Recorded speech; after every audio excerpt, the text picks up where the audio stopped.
Good evening to you. Welcome to Stadium Field on the campus of Parkersburg High School. It's another season of high school football on CES 45, presented by One Community Federal Credit Union. Tonight, the Parkersburg Big Reds are at home, and they welcome in the Timberwolves of Spring Valley High School for a Mountain State Athletic Conference showdown. My name is Mike Cameron. Great to be with you. I'm joined in the booth with the Macho One himself, Macho Bob. Bob, I hope you're ready for another great season, high school football. Tonight, right now there's a lot of craziness with the weather going on right now. We've got a couple of weather strikes here and there, and hopefully that doesn't delay things too much. But I think tonight should be a pretty great contest. Boy, I'll tell you, Mike, I was down on the field earlier. The players are ready. The coaches are ready. It was hot, man. I was sweating bullets, but this breeze feels fantastic right now. I think it's going to turn out to be a fantastic evening for football. We can only hope. So let's talk about PHS for just a little bit. They're the home team, and in my estimation, I could be wrong, but it seemed like they did have a lot of question marks going into this season. But when you got a leader like fourth-year coach Matt Kimes, he has a tendency to kind of get those answers pretty quick. Well, and you know, coming off of 4-6, his third year, he came off a 4-6 season. First-round playoff loss. The question this year has been who is going to be the signal caller, who's going to be the quarterback. And we all know, despite all the other positions, so goes the quarterback, so goes the team. And it seems tonight that he's going to go with number 24. Let's see, that's Alex Greer is going to be the starting quarterback tonight. But also number 9. Tyler Cameron. I think you know that name well. I know that pretty well. I know that kid pretty well, too. Supposedly, Coach Kimes says Tyler Cameron's going to get a chance to get in there and spin it, whereas from my vantage point, my eyes tell me he's the better thrower of the football. And also, I mean, some of those question marks coming back from last year. The big rusher that they had coming back was Ethan Jones at 438 yards.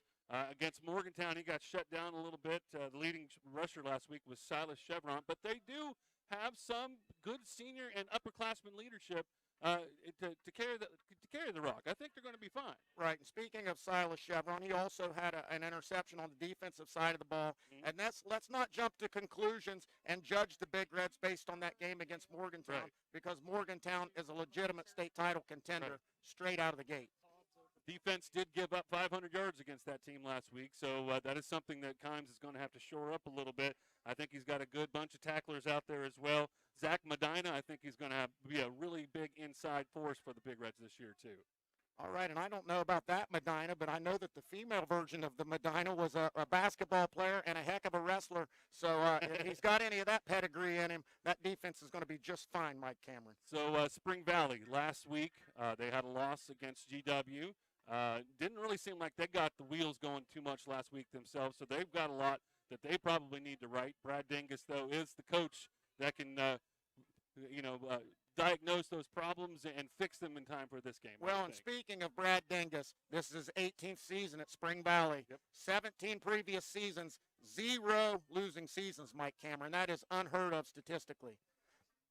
Well, we know what they do. They run the ball, and they run it very well. Last week, the quarterback threw it 4 times, 4 incompletions. So you know you're going to get a steady dose of Spring Valley rushing tonight. Well, and just as we talked about Parkersburg's, I'm not going to say inadequacy. I'm going to say Parkersburg's questions at quarterback. They're both young. So is Spring Valley, where they've got 2 young quarterbacks there. Number 2, Caden Lovejoy, is going to be the starter. He also plays on defense. He had an interception last week as well. And they've gone to the wing T, where in the past they've run the spread. But don't be surprised if Brad Dingus throws some curveballs out here tonight. They came out in the second half against GW in the spread. They only stayed for 1 series, but it's always there. Defense gave up almost 300 yards last week versus GW, 161 yards passing. You were talking about the young passers from PHS. Do you think they can find those seams, find those weaknesses in Timberwolves defense tonight? Well, last week the Timberwolves gave up 4 deep balls, I believe it was, at least 3 that I remember vividly, and those were all on the right-hand side of the defense where 2 of their best athletes are. So maybe these guys rely a little bit too much on their athleticism, get out of position. There's going to be some opportunities there for the Big Reds to throw the ball down the field. Well, I think you had a chance to talk with both coaches, so we're going to go ahead and take a quick break. When we come back, Macho Bob has interview with both Matt Kimes and also Brad Dingus. We'll get to that in just a little bit. You're watching high school football on CAS 45, brought to you by our friends over at One Community Federal Credit Union.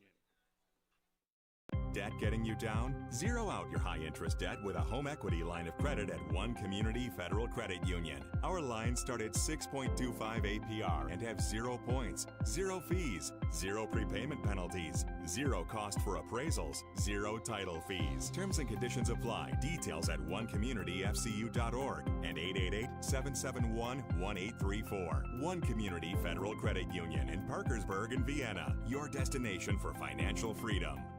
Hey, Macho Bob here with CAS 45. They just turned the music up for us. I am joined by Spring Valley head coach Brad Dingus. Brad, welcome. Hey, I appreciate you.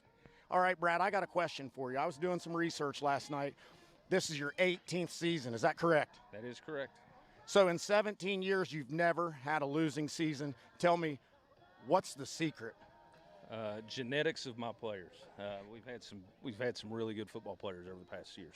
You have had some good football players, but you know as well as I do, the culture changes, social media, technology. Kids have changed since 2008. So how do you continue to put a quality product on the field and just keep winning? You got to, evolve with times. Kids change. I'm a different coach than what I was, back in 08. So, keep building your staff, quality guys, try to adapt to the kids. I know I don't have as much juice as what I do or what I did. So, adding some younger guys on the staff kind of helps a little bit. But, good consistency's been it. Okay, and speaking of your staff, I saw Doug Nestor, Division I football player, and his coaching buddy, I don't remember his name off the top of my head, but played at Louisville, another D1 player. They're coaching your O-line. Is that the strength of your team like it normally is? Yeah, I mean, we've got we kind of build everything off that, and we got those guys down there with Doug and Zach Williamson and Trevor Stacy, who played at Charlotte. So we got 3 Division I guys down there coaching our O-line and D-line. So that you got to win the game in the trenches, and that's kind of what we hope to bank on. Absolutely. And you spoke of adapting. Last few years, you've been spread offense. First game of the year against a tough GW team, you came out in the wing tee. How are you adapting to that? No completed passes last week. A strong first drive. How do we adapt and overcome and develop a passing game to go with the strong running game? We're a little beat up at the quarterback position. So, the guy we was kind of going to go with broke his collarbone in the last scrimmage game in Dillon Urban. So, we're kind of piecing through that. Worked on it a whole lot this week, so I'm hoping we can open that up, at least complete one forward pass tonight. Okay, and Macho Bob knows one thing. Brad Dingus is a winner, and he's not used to being below 500. Good luck tonight, Coach. Appreciate it. Thank you. Auto Glass breaks, and that's not cool. What is cool? Murray's Glass is still a locally owned family business that is dedicated to quality work and great customer service. So Murray's is still fixing glass, and Dennis, well, he's still rocking. Call Murray's today. Cornerstone Auto Service on Camden Avenue in Parkersburg is your foreign automotive repair specialist. From routine maintenance to specialized repairs, get dealer quality. Gonna have to concentrate on each other. Yep, I got you. Give me a sound check. Check 1 2. Check 1 2. I got you better there. That sounds good. Check 1 2. Is it sound? 16 Camden Avenue in Parkersburg or call 304-422-0684. Find us on Facebook to learn more. If creative and classic stained glass windows or art pieces are your thing, Aisha with Marietta Stained Glass Works LLC can hook you up. Aisha has many stained glass works to choose from. She does commission work, and she's super cool. Contact Aisha today. All right, Macho Bob here for CAS 45 at Parkersburg High School Stadium Field. I am joined by head coach Matt Kimes. Matt, last time we were on this field together, 1994. A lot has changed since then. How is it going? I think we got some more gray hairs. It's nice to be back at the alma mater, trying to bring the tradition back, bring a winning program back to where we need to be. We're working really hard to get there. Tonight's a big step in going in that direction. All right, it's a big step for me as well. This is my very first Big Reds game. I watched your game last week against a very tough Morgantown team. It was tough sledding. Where are we going with the quarterback tonight? Alex is going to start, our sophomore, Alex Greer. We'll probably play Tyler Cameron a little bit too, but both kids have earned it. Both kids played well enough at Morgantown to deserve the reps tonight. So we'll see what happens. Absolutely. Now, Matt, Spring Valley is a little bit different from the norm. They're usually running the spread offense the last few years. They're bringing out the wing tee against you, and I think you're kind of specialized in defending the wing tee. You've got a lot of experience with it. Does that benefit you in any way?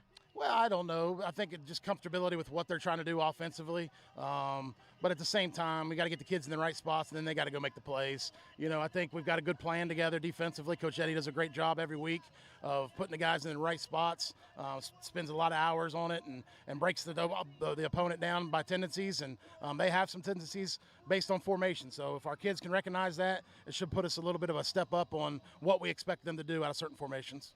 All right, Coach, we've got a beautiful evening. It's beautiful weather, beautiful atmosphere. The people continue to file in. What's it going to take tonight to get back in the win column and get this thing back to 500? First thing we got to do is got to tackle. We got to tackle the ball carriers. We got to play with physicality. We got to be able to run the football a little bit better than we did last week. And then we got to take care of the football. If we do all those things, we're going to put ourselves in a position to win. All right, Matt Kimes, get back there with your team and get them ready. Thank you, Coach. At CAS Cable, we get it. Saving money is a big deal these days. Other companies will lure you in with the promise of cheap prices, but the fine print will always say it doesn't last long. And when the service goes down, it's not always easy to talk to somebody on the phone or get someone to come out and fix it. CAS Cable doesn't work that way, and we never will. Upfront pricing, local customer service, and fast and friendly technicians. Call today or go online and get the quality and service you deserve. Welcome back, Stadium Field. We are awaiting the start of tonight's matchup between the Big Reds of Parkersburg High School and the Timberwolves of Spring Valley High School. Mike Cameron, Macho Bob here with you. And as what happens a lot of the time, Bob, during these early September games, systems kind of run through, and we did have a couple of clouds that run through. We did have a whole bunch of lightning there for a little bit. Both teams went ahead and went back to their locker rooms, and it appears we're going to have a little bit of a delay to the start of the game. Speaking of a delay, we thought the weather was going to pass, but Mother Nature has run the delay on us, Mike Cameron. Well, I think there is a rule that if it is out there, they need to leave the field for about 30 minutes, even if it's supposedly clear. So we noticed about 15 minutes ago, both teams went to their respective locker rooms, and we just heard the announcement from now the PA announcer saying that there will be a delay in kickoff time. So we're going to go ahead and send it back to our great sponsors for a little bit. When we come back, get some more information. We'll have some football tonight. First broadcast of the CAS 45 season, PHS versus Spring Valley. We will be back in just a little bit, hopefully with an update of when this game is going to start. And you're watching high school football on CAS 45. Hello? Hi there. I was wondering if you wanted to switch from CAS Cable to our services. No thanks. I'm very happy with CAS Cable. What if I threw in 1 gig speeds? But I already get that from CAS. And great customer service, too. How about a puppy? Do you like puppies? The competition will try and offer you anything but can't match the service and speed you get with CAS Cable. So where are we on the puppy situation? How about 2 puppies? What about ferret? Are you ready to smile with confidence? Look no further than Premier Dental Group. We're here to make your dental experience comfortable, convenient, and truly exceptional. From routine checkups to advanced cosmetic procedures, we offer a full range of comprehensive dental services. You can trust that your smile is in expert hands. Premier Dental Group, where your smile comes first.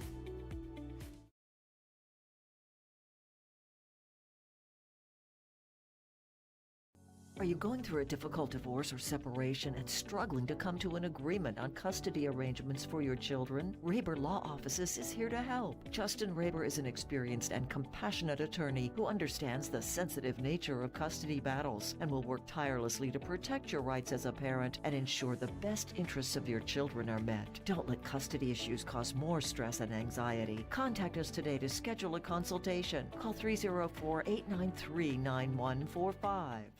Hey guys, it's Eric here at Limited American Power Sports with the gang. We got a tariff-free King Quad shipment sale going on right now. Get the King Quad 400 starting at only $59.99. How much is that a month, Joshua? $111 a month, guys. As low as $111 a month. Or we got the 500 King Quad starting at only $69.99. How much is that a month, Ron? $131 a month, guys. $131 a month, guys. We've got a tariff-free sale going on down here at Lemon Bears Power Sports on Suzuki Kickboards. They all come with a 4-year warranty. 4 years. Come down and see us.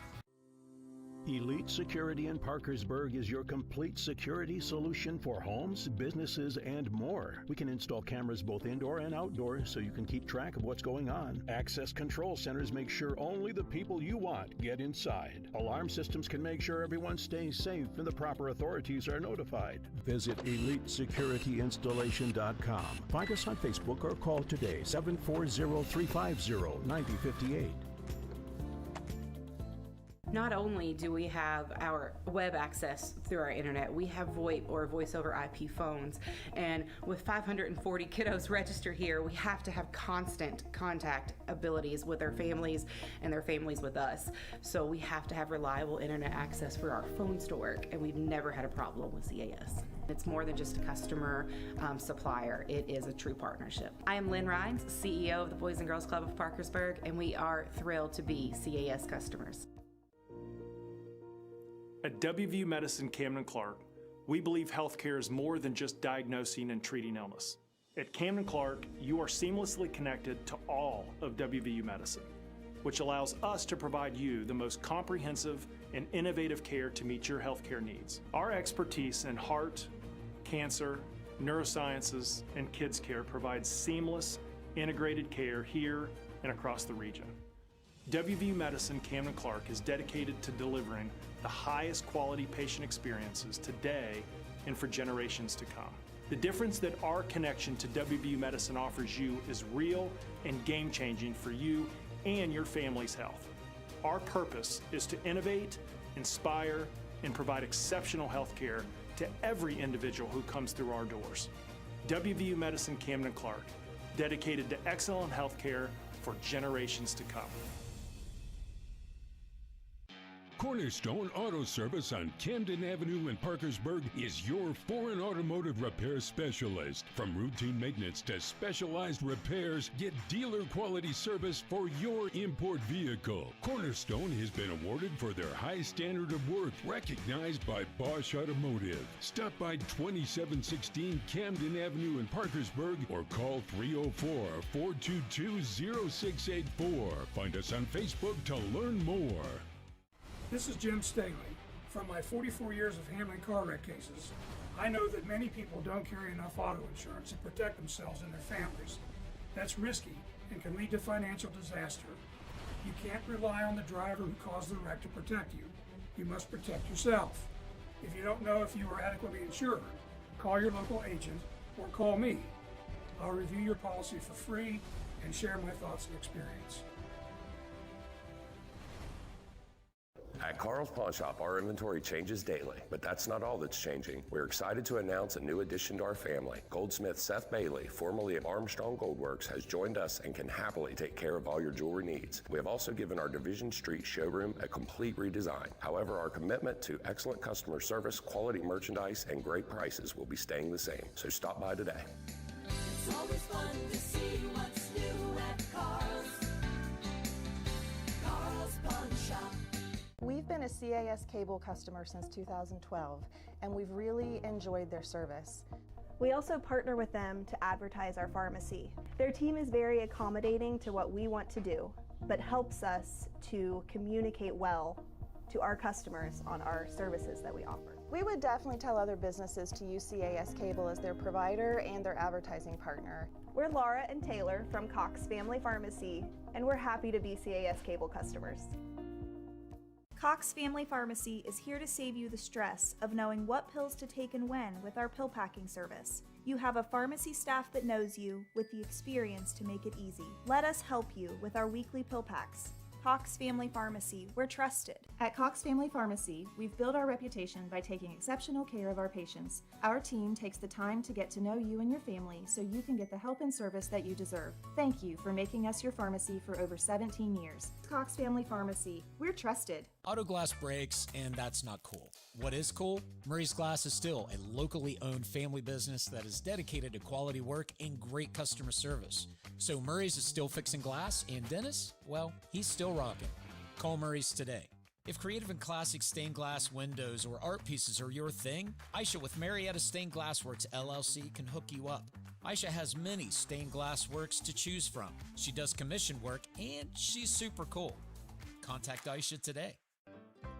At Crazy Bone Pet Resort, your pet stay is anything but ordinary. We now offer fully customizable boarding and daycare programs because every pet is unique. From playtime to quiet time, snuggles to adventures, you design their perfect stay. Give your furry friend the ultimate experience. Crazy Bone Pet Resort, where it's their vacation, their way. Call today to book a reservation at the new Crazy Bone Pet Resort, your pet's happy place.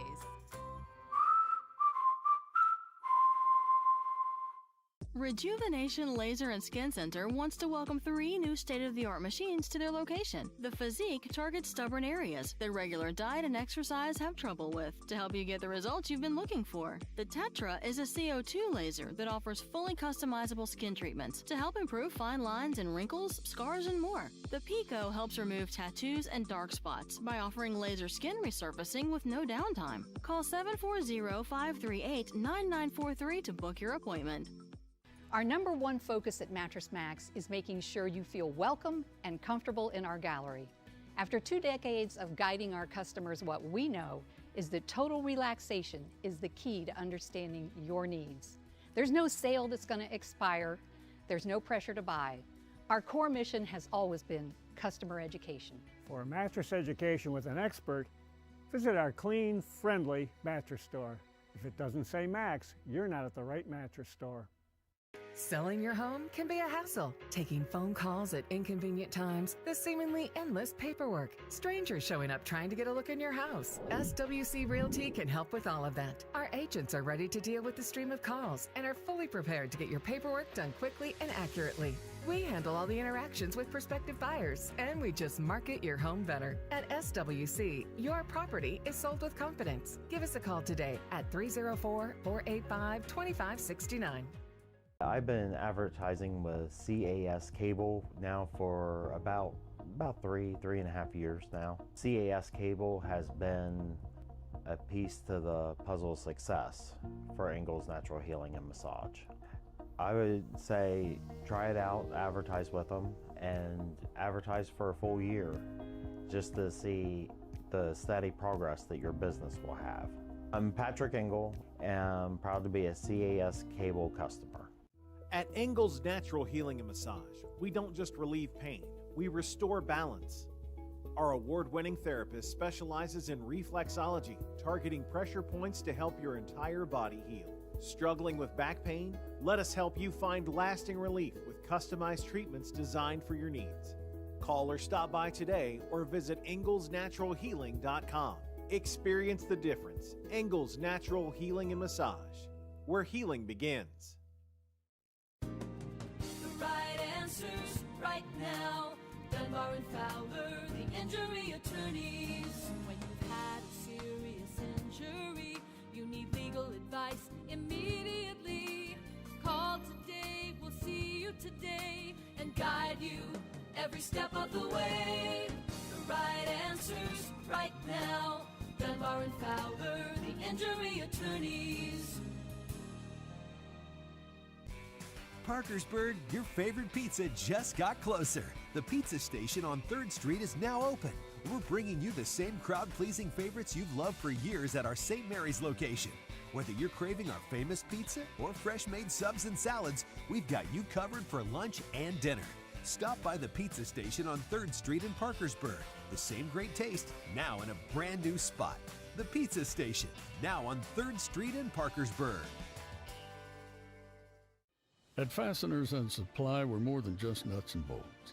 We're the backbone of American craftsmanship. By choosing products made right here in the USA, you're supporting local jobs, ensuring quality, and strengthening our economy. Every purchase keeps your dollars within our community, fueling growth and innovation. Fasteners and Supply. Proudly local, proudly American. Let's build our future together. At CAS Cable, we get it. Saving money is a big deal these days. Other companies will lure you in with the promise of cheap prices, but the fine print will always say it doesn't last long. And when the service goes down, it's not always easy to talk to somebody on the phone or get someone to come out and fix it. CAS Cable doesn't work that way, and we never will. Upfront pricing, local customer service, and fast and friendly technicians. Call today or go online and get the quality and service you deserve.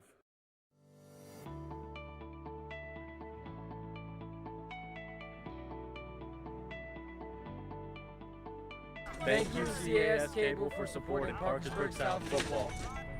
Thank you, CAS Cable, for supporting the Parkersburg South Mighty Band.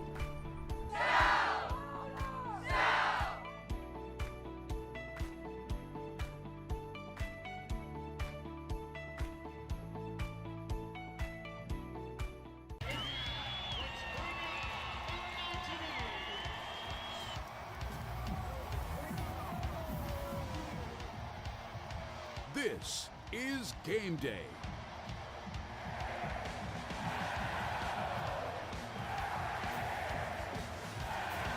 This is Mountaineer football. An open receiver, Gallagher makes the catch, touchdown! Fast Eddie's Title and License Service in Vienna is the solution to the long lines and extended wait times in getting your vehicle registration. No appointment needed, no renewal notice needed. You can do it over the phone in most cases. Walk out with your new registration and sticker. Call or stop by Fast Eddie's Title and License Service in Vienna today. Bowling & Dunn Family Dentistry can't wait to see your smile. When you take care of your mouth, every expression is an expression of good health. A healthy smile is a powerful thing. That's why you should come visit us. Our relaxed atmosphere will make your visit stress-free. Young or old, the key to good health is right under your nose. Call today to schedule your appointment. Your smile is in good hands. Bowling & Dunn Family Dentistry. Get ready to change the way you feel about dentistry. It was very important for our company, One Community Federal Credit Union, to reach out to our local market. And CAS has done an outstanding job. Marketing dollars are hard to track, and at least we can know that our TV commercials are being seen. I would highly recommend CAS simply just because we've been with them for over 5 years and we've seen what success advertising on CAS has done for us. I'm Steve Napier, CEO of One Community Federal Credit Union, and we're very satisfied with CAS Cable. Debt getting you down? Zero out your high-interest debt with a home equity line of credit at One Community Federal Credit Union. Our lines start at 6.25 APR and have 0 points, 0 fees, 0 prepayment penalties, 0 cost for appraisals, 0 title fees. Terms and conditions apply. Details at onecommunityfcu.org and 888-771-1834. One Community Federal Credit Union in Parkersburg and Vienna. Your destination for financial freedom. Hey friends, it's Keith with Crown Decor and Gifts, and we are loaded from wall to wall with fall and Halloween gifts just for you. I mean, we are loaded. And if you're a Halloween freak, we put extra special ghostly efforts into buying amazing decorations for you. It would thrill us if you chose to shop locally first. We employ over 30 local people who are waiting to serve you. So welcome back to your fall and Halloween happy place at Crown Decor and Gifts.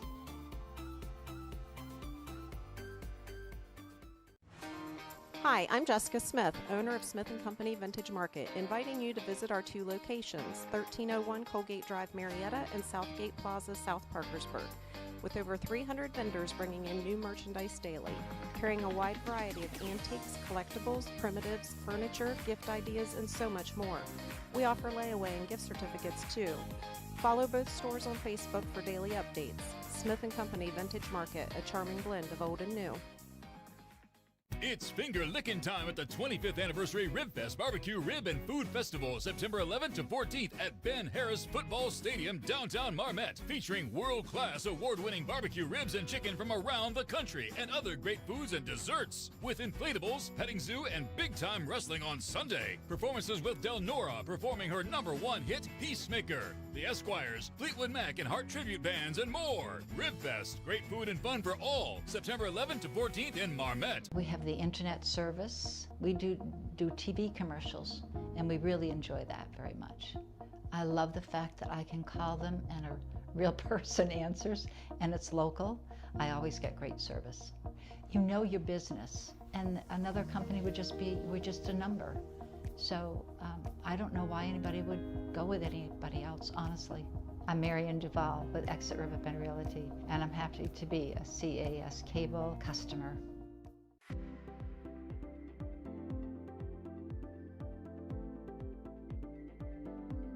Is it your first time buying or selling real estate, or has it just been years and you don't know what to expect? If you have questions, I have the answers. Give me a call today. Welcome to Exit Riverbend Realty. Come sit at our table, give me a call. We just love taking care of all of your real estate needs. We have an office at each end of the bridge. See you soon. We appreciate you. Two Chucks in a Truck HVAC companies are a dime a dozen, but there's one that's been around over 60 years, Morrison Incorporated. High-pressure sales tactics, bogus equipment repairs, offers you know are too good to be true? That's not our style. As the Mid-Ohio Valley's factory-authorized Bryant dealer, we respect our customers, we value your business, and we guarantee our work. May seem an old-fashioned way to do business, but it's worked for Morrison since 1961. Always ready to do whatever it takes. That's Morrison Incorporated. For my disc herniation, I found relief and recovery with the Cox technique. Now, I'm more active than ever. I was in extreme pain and had an MRI completed in 2021, revealing disc bulges and spinal stenosis. I couldn't do anything without experiencing radiating leg pain. I was referred to Dr. Falwell, and the treatment has given my life back. I was diagnosed with degenerative disc disease in 2009. My neurosurgeon was impressed with the results of my care with the Cox technique offered by Dr. Falwell. My surgeon recommended avoiding surgery, and I've been extremely happy with the results ever since. The Cox table gently restores strength and flexibility of the neck and low back, providing treatment for bulging discs, arthritis, degeneration, and all bones out of place. The Cox technique and Falwell Chiropractic Clinic, your answer to relief. I've switched. I've switched. I've switched. And I'm doing better with the Cox technique. Everyone wants to age well and enjoy years of healthy living. Natural Factors Regenerlife is a full line of healthy aging supplements formulated for whole body rejuvenation and longevity. Repair the DNA and telomere damage that speed the aging process. NMN Surge is clinically proven to support mitochondrial function, cellular health, and energy levels. Support healthy aging with Natural Factors Regenerlife products, exclusively at Mother Earth Foods. Empowering healthy living since 1975.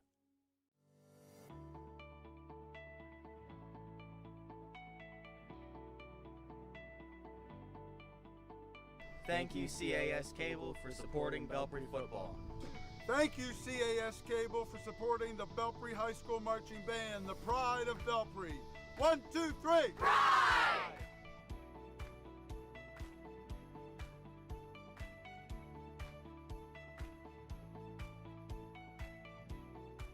This summer, let the music move you and make a difference. Join us for the Backyard Music Series, 3 unforgettable outdoor concerts starting August 2nd, all in support of Discovery World on Market. Grab your friends and enjoy live music under the stars with local favorites, Every Moment of, Truck Stop, and Jake Vinegar. It's a night of great tunes for a great cause, helping inspire creativity, learning, and play for kids across the Mid-Ohio Valley. Thanks to Pickering Associates, proud title sponsor of the Backyard Concert Series. Get tickets and details at dwonmarket.org. The Backyard Music Series, live music on the lawn. The kids are headed back to school, and your floors?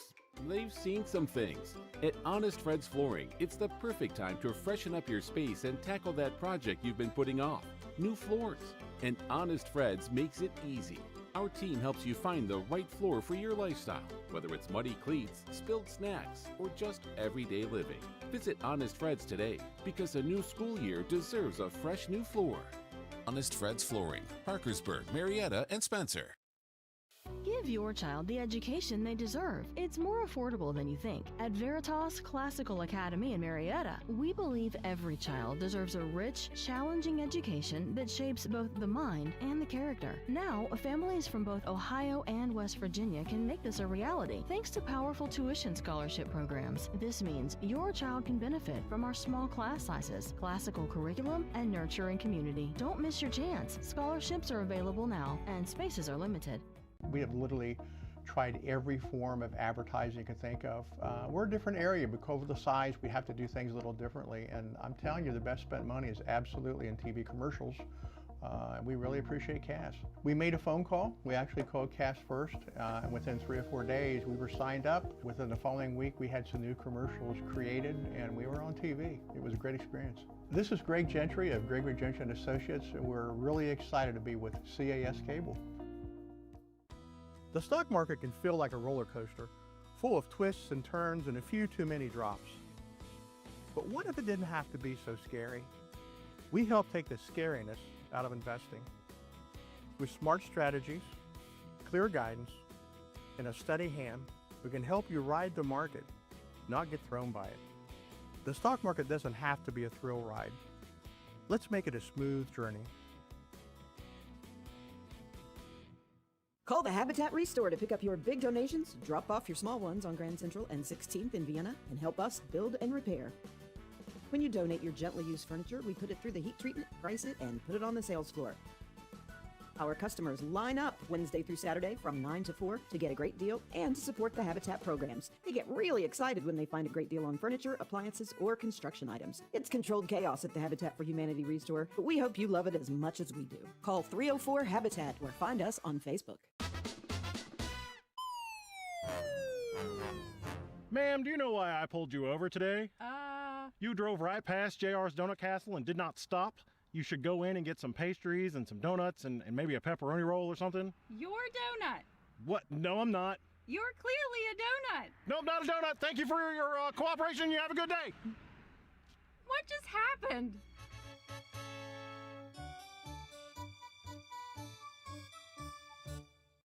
Welcome to Miller Prosthetics and Orthotic, where in the heart of the Mid-Ohio Valley, we don't just create artificial limbs and custom braces, we craft possibilities. Meet our dedicated staff, committed to your comfort and mobility. Our certified prosthetists and orthotists are experienced and capable, ensuring even the toughest cases are handled with care. Trust our scientific precision, utilizing advanced techniques like 3D printing and scanning. Are you an active above-knee amputee? Access our unique direct socket technology for increased flexibility and mobility. Walk confidently with microprocessor-controlled ankles and knees, enhancing stability on any terrain. Express your style with custom designs on your new limb or brace, and enjoy the versatility of adjustable heels. For our amputee warriors, discover support and resources at the Amputee Center, a local nonprofit. Take the first step towards comfort and mobility. Your journey starts now.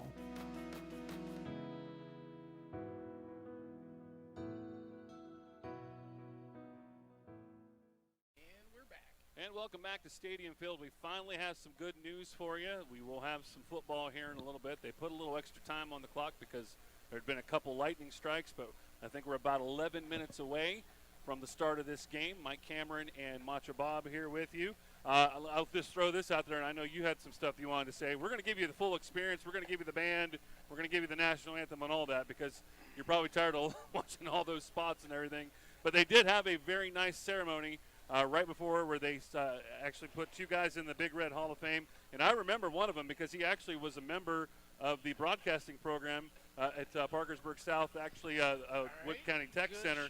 Serge Bracamanis, he was a monster linebacker for PHS back in the day. He was a very nice honor putting him in the Big Red Hall of Fame. And then also Jim Bill Deem, a big-time fan as well, and I guess he came up with the unofficial once a Big Red, always a Big Red.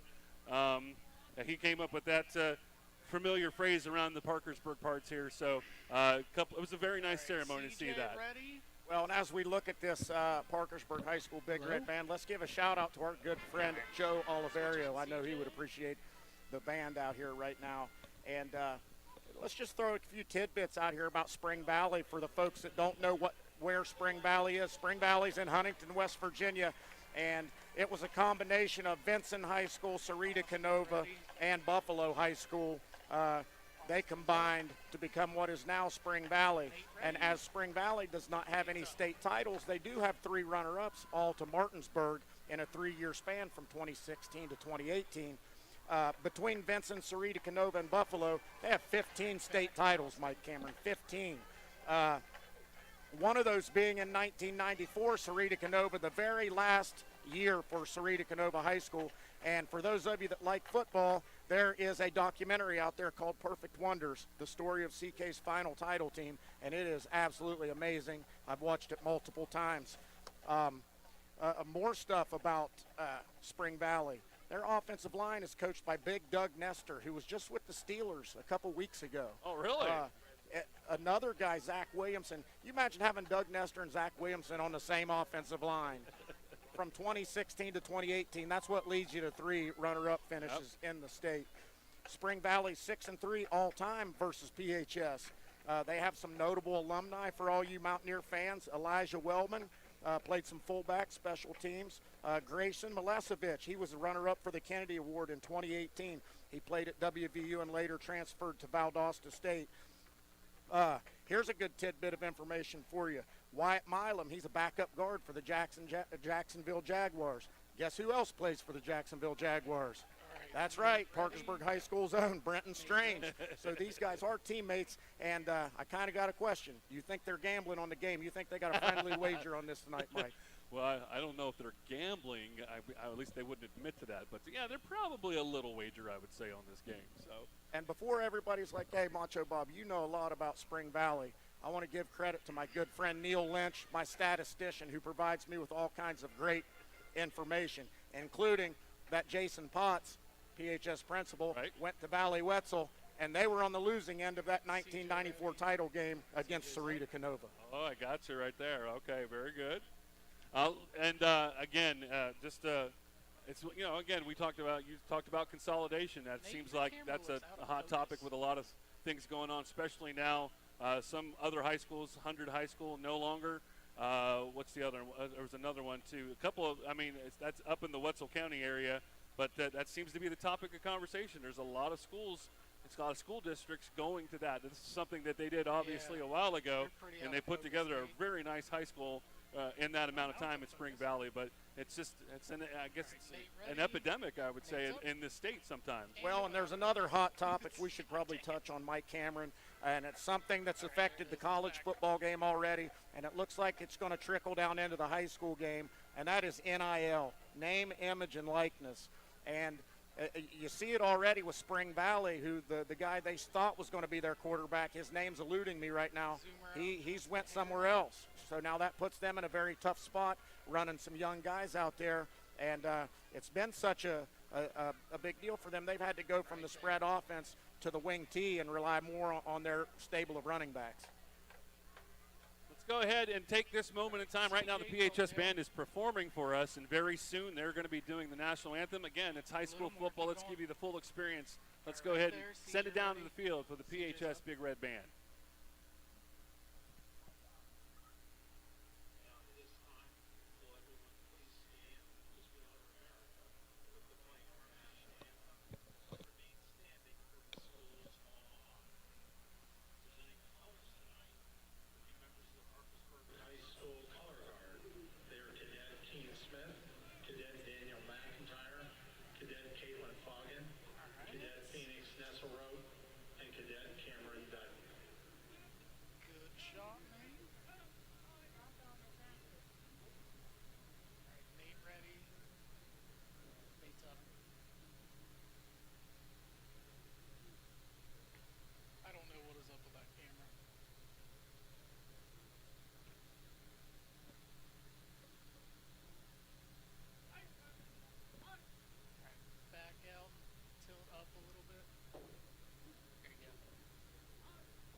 The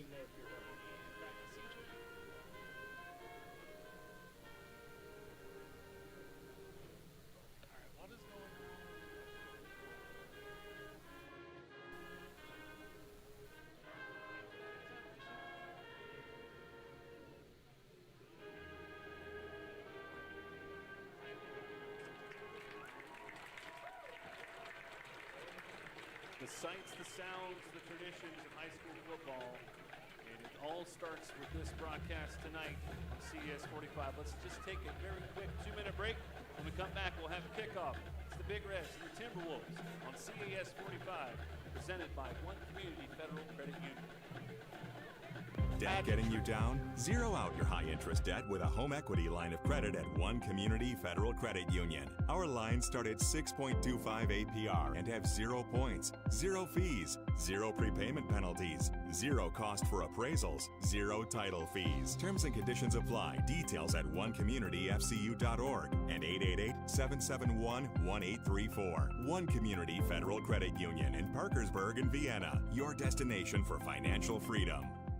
Cox Family Pharmacy is here to save you the stress of knowing what pills to take and when with our pill packing service. You have a pharmacy staff that knows you with the experience to make it easy. Let us help you with our weekly pill packs. Cox Family Pharmacy, we're trusted. At WVU Medicine Camden Clark, we believe healthcare is more than just diagnosing and treating illness. At Camden Clark, you are seamlessly connected to all of WVU Medicine, which allows us to provide you the most comprehensive and innovative care to meet your healthcare needs. Our expertise in heart, cancer, neurosciences, and kids care provides seamless, integrated care here and across the region. WVU Medicine Camden Clark is dedicated to delivering the highest quality patient experiences today and for generations to come. The difference that our connection to WVU Medicine offers you is real and game-changing for you and your family's health. Our purpose is to innovate, inspire, and provide exceptional health care to every individual who comes through our doors. WVU Medicine Camden Clark, dedicated to excellent health care for generations to come. At Cox Family Pharmacy, we've built our reputation by taking exceptional care of our patients. Our team takes the time to get to know you and your family so you can get the help and service that you deserve. Thank you for making us your pharmacy for over 17 years. Cox Family Pharmacy, we're trusted. And welcome back. We are just seconds away from kickoff of the PHS home opener.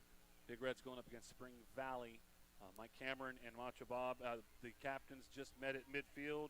Bo Christopher, Zeke Lewis for the Timberwolves. And then on the other side was, let me see here, Silas Chevron, Titan Parsons, Braxton Kuffner, and Hunter was out there.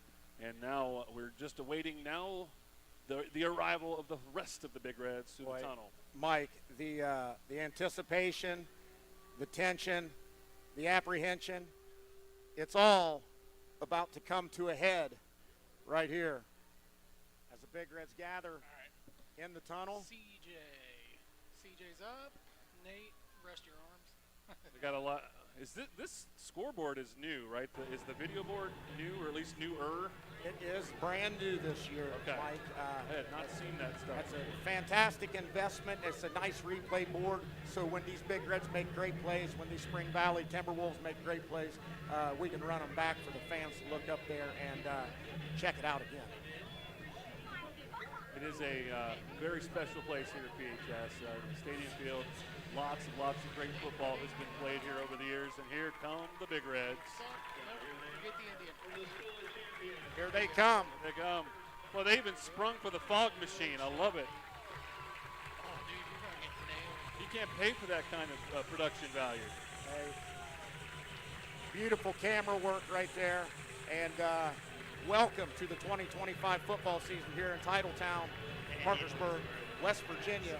And speaking of how many years football's been played here, I believe it was in the 1910s, 1911 or 12, when the very first teams were coached by a player coach named Earl Greasy Neal, who is a distinguished member of the Professional Football Hall of Fame. So you are just full of factoids, my friend. You've got some nuggets of information for us. I am here to do my best tonight, my very first Big Reds game, and I am overjoyed to be standing beside Mike Cameron high above Stadium Field, where I once played my home games, even though I went to South. I was wondering if you were going to even say that. I thought you'd wait till next week when we had South on the schedule. I was implored by the boss to keep it very neutral. Well, we are awaiting the start of this game. Of course, Big Reds in their full red uniforms. A little bit of an update to them. They look pretty. They look a little streamlined now. Oh, very nice, effective. I love them. I love the red. I like the all whites. They look fresh. But the Big Reds, when they're at home, they wear red. It'll be Cole Sisk. Cole Sisk teeing it up for the Big Reds. Back deep, I believe, is number 2, Caden Lovejoy. Right there. That's perfect. And it looks like I can't see the other side of the field there. My eyesight is not what it once was. I think that's Day Page. I do not have a number 1 on my roster, so say that again. That's Day Page, and he catches it at the 10, and he swings to his right, and he gets brought down by a number of Big Reds after a pretty nice little gain, little return there, and the Timberwolves will begin on their 13-yard line, first down and 10. In the high school football game, anytime you can keep the kick return inside the 30, that's a very effective pursuit, and good tackling there, good team gang tackling by the Big Reds. Caden Lovejoy, as you said earlier, junior quarterback, will be taking the start. And his main ball carriers are going to be number 36 is fullback Cameron Purdue.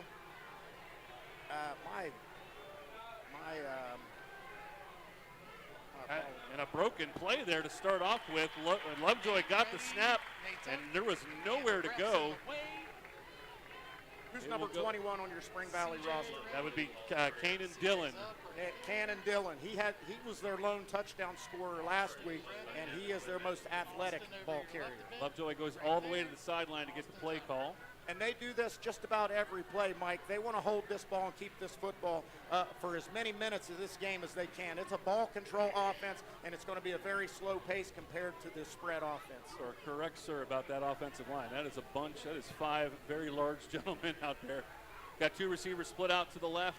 Lovejoy under center. Quick handoff. And that was, I believe that was Dillon. That was able to spring through. Let me see if I can see a number here. That looked like 36, Cameron Purdue. Purdue goes through for a sizable gain, and that will set up a short third down and 2. Their other main ball carrier will be number 22, Miguel Kane, and as I said before, number 21, Cannon Dillon, is their big play back. Yeah, focus more on the ball carrier. Come the Timberwolves, third down, 2 yards to go. Split out Page, split out number 21, Dillon. Lovejoy gets the snap, and he'll hand it to Purdue. It looks like he's bottled up. Big time penetration by the right side linebacker. I did not see who that was. Number 3, Devin Weidman.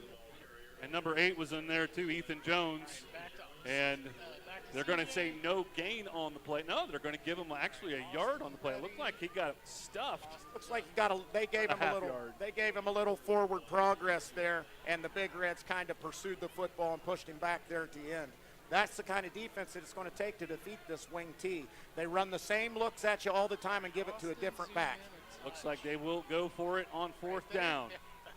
Lovejoy, handoff to Purdue. He gets away from one defender, and he's broken big. 50, 40, 30, and he will be stopped. He did a little stiff arm there, and he was able to get a couple extra yards out of bounds at the 15-yard line, and a big, big gain for the Timberwolves. That was Miguel Kane, number 22 on the carry there. He hit it up inside. There was nothing there.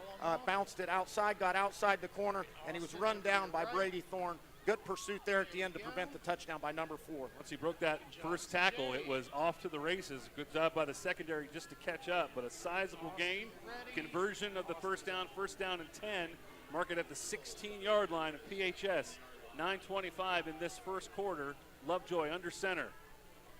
Dillon gets the handoff with the end around, cuts it up, and will get a pretty good gain on first down. They'll spot it at the 12-yard line, 4-yard gain Cannon Dillon there coming from the wing-back position and taking it on the jet sweep to the left-hand side, following those big pulling linemen. Gets him a good gain there on first down, and that's what this Spring Valley offense wants. Their goal is 3 yards a pop, and if they can do that, they're going to be tough to stop. Back of the end zone. Joy will bring the play to the huddle. He'll break it. Again, under center with 2 receivers split out to the short side of the field. Lovejoy looks over the defense. Handoff. This time it's Purdue. Up the left tackle. And that will be close to a first down.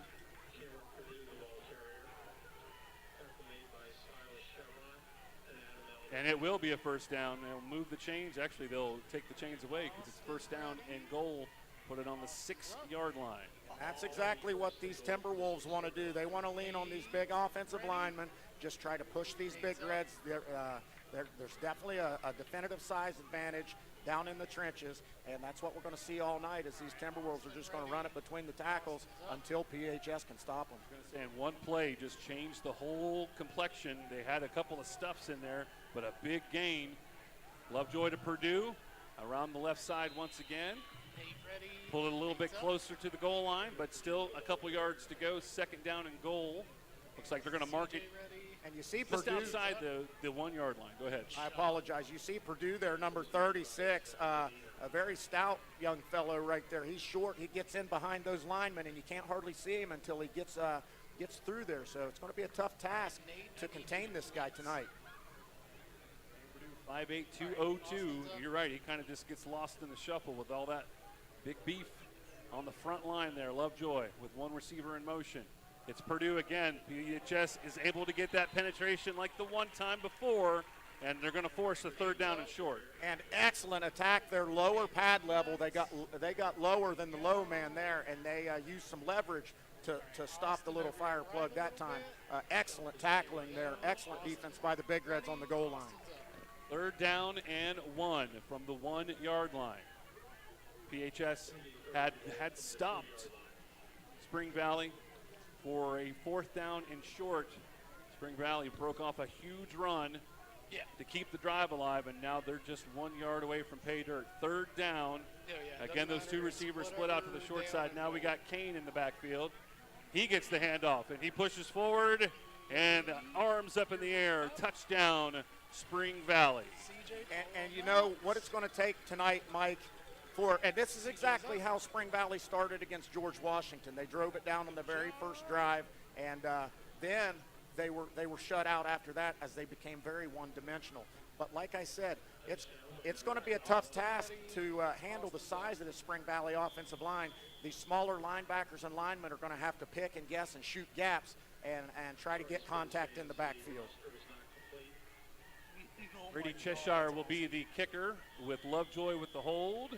That will go wide to the right. So one very small positive out of that drive is they were able to avoid the point after touchdown. But a quick lead, and just like you said, right now, a good way for Spring Valley to just kind of show their dominance right now very early on. Yep, they looked very good early against George Washington. As I said, they drove it down, took the 7-0 lead. And they had that lead till very nearly halftime against GW. So another great drive, a great start by the Spring Valley offense. And we're going to get our first look at the Big Reds offense here on this beautiful field this evening. It's never too early to start talking about next week, and we will be at the Erickson All Sports facility. South will be at home. I think they're going to be welcoming in Woodrow Wilson High School. We will have coverage of that game right here on CAS 45, also on the CS 45 Facebook page, on their YouTube page as well. Be sure to join us for that game coming up next week. Hey, that's a battle of 2 top 10 teams in the state that, according to Metro News, Parkersburg South ranked 10th and Woodrow Wilson at number 9 should be a good matchup. I think it will, and we cannot wait to bring you that one next week, but plenty of football here. 6-0, Spring Valley over PHS. PHS awaiting their first time on offense. Cheshire will tee it up.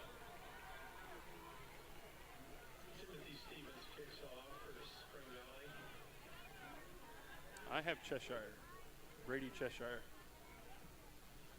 He'll kick it to the right, and that will be bobbled but picked up. number 4 for PHS, trying to find some escapability of Brady Thorne, and he made something out of that. He did a good job recovering after he tried to make the over-the-shoulder catch on a very well-placed kickoff by number 31 for the Timberwolves. So it will be Alex Greer behind center with the unconventional number 24. Austin ready. He completed 7 passes versus Morgantown, mostly in the first half last week. And look for Bo Christopher on the defense, number 11 from Spring Valley. This guy's all over the field. He makes a bunch of tackles, as does number 45, Zeke Lewis. Greer in the shotgun with one back to his left, and that was Ethan Jones. He'll swing it out to the right side. Very minimal gain, maybe 1. Good penetration there by the left side of that defensive line from Spring Valley. That looked like number 55, Judson Rich, and you heard the name there, Bo Christopher. He's the man to look for on that defense. If you don't get a hat on him, he's going to make the tackle. Second down and 9. Split wide out is Titan Parsons. A lot of folks in the backfield. Greer awaits the shotgun start. Puts Silas Chevron in motion, and a little gainer up the middle. All right, CJ, you're up. That was JaVale Chandler there, I believe that was number 6. Ethan Jones, excuse me, sorry. On the carry.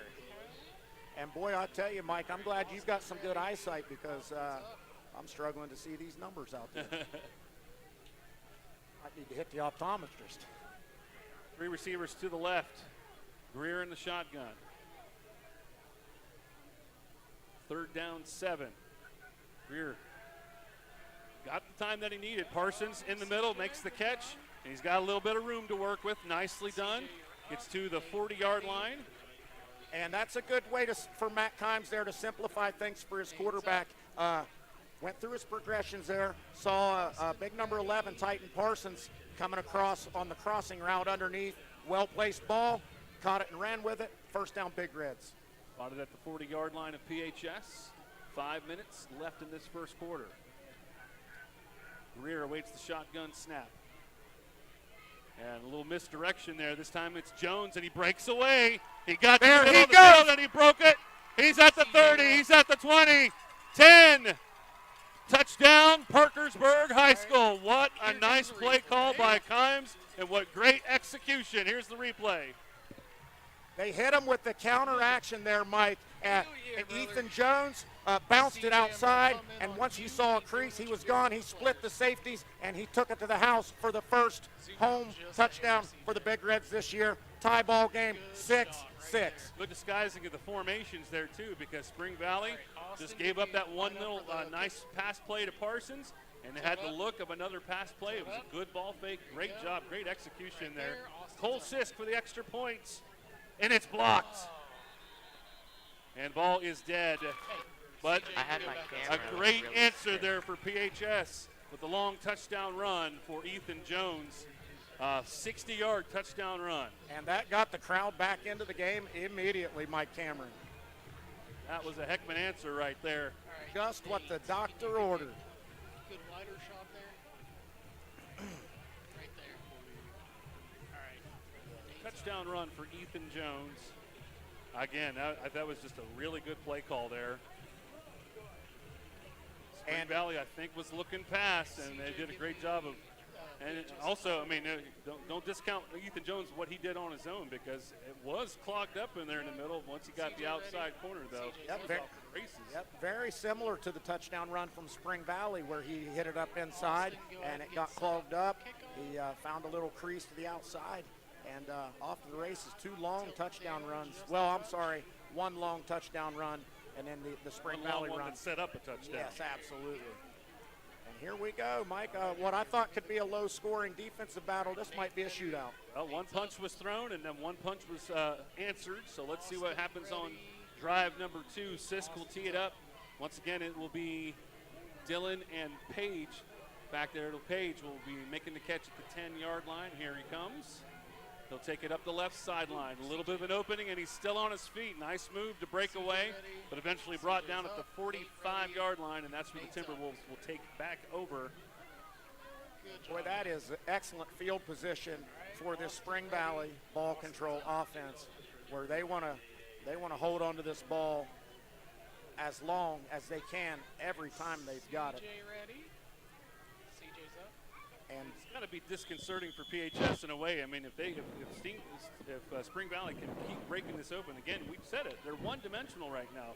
If they pass, that is going to be a serious curveball right now. Well, the thing is, though, the Big Reds are going to have to stop this running game to force Spring Valley to use the forward pass. This time it is Dillon. He'll break it out to the left side, brought down CJ's up. around the 48-yard line, so good gain on first down. You said it, the math works.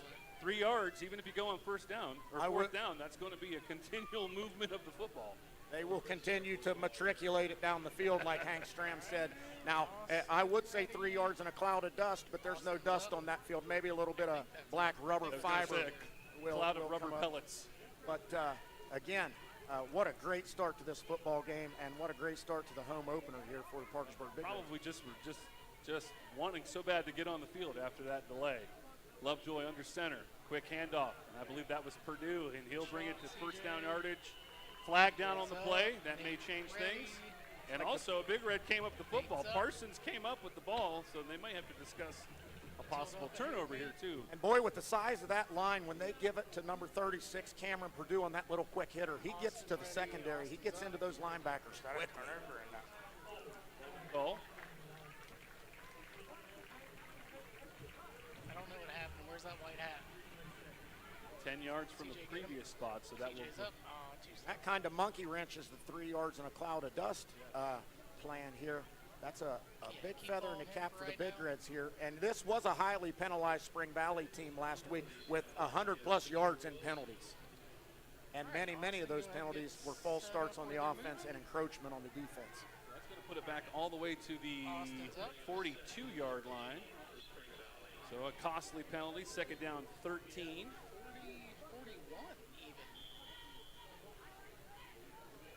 Here comes that big offensive line with two receivers split out to the left. Lovejoy's kind of a shorter guy himself, so he gets lost in the mix too. Quick handoff, great job by number 50, Adam Elder, getting in there quickly to stop the play and also more yardage lost. Apparently not.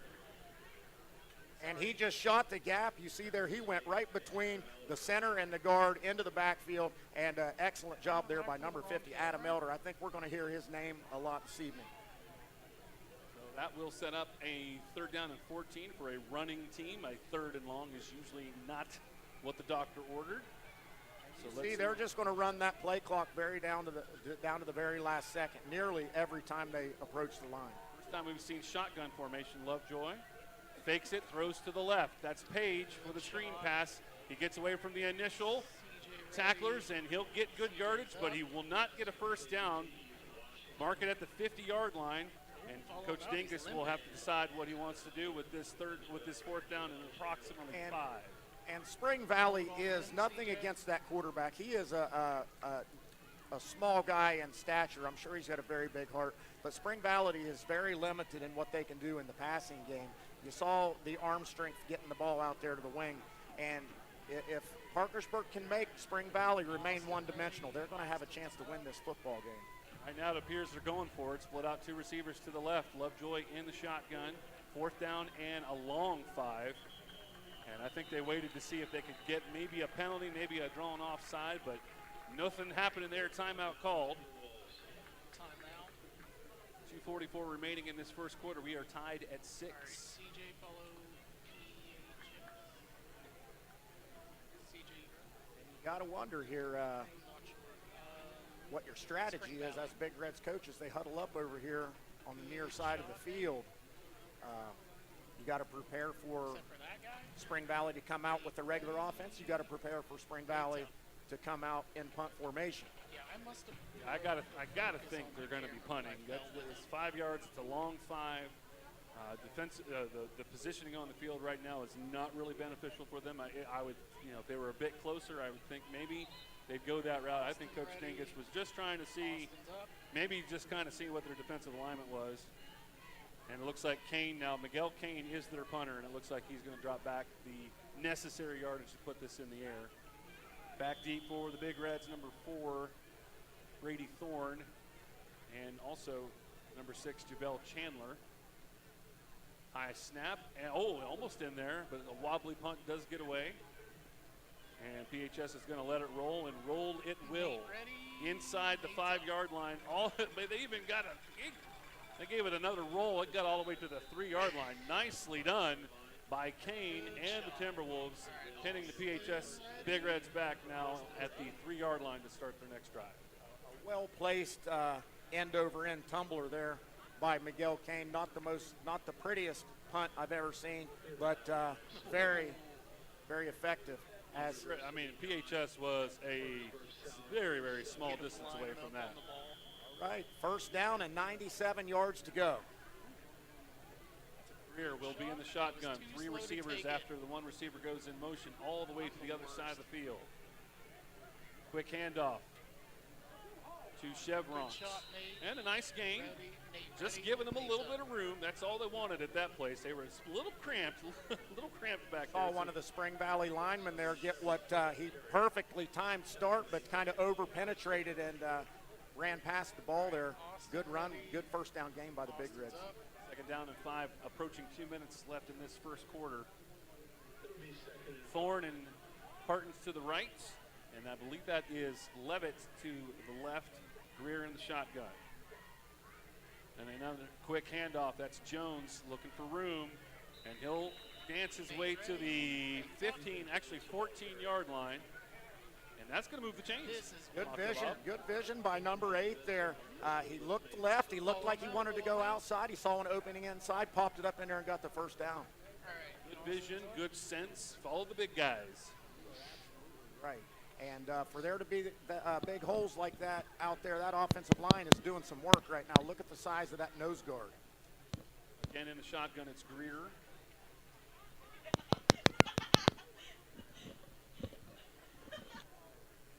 That's a bad snap that Greer's got to find a way. That's a broken play. And Greer is going to get manhandled to the ground. Going to keep the clock a-rolling.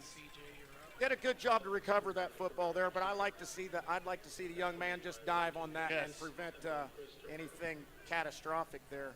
And that brings up a second. And did he get it back to the line of scrimmage? It looks like he did. He did.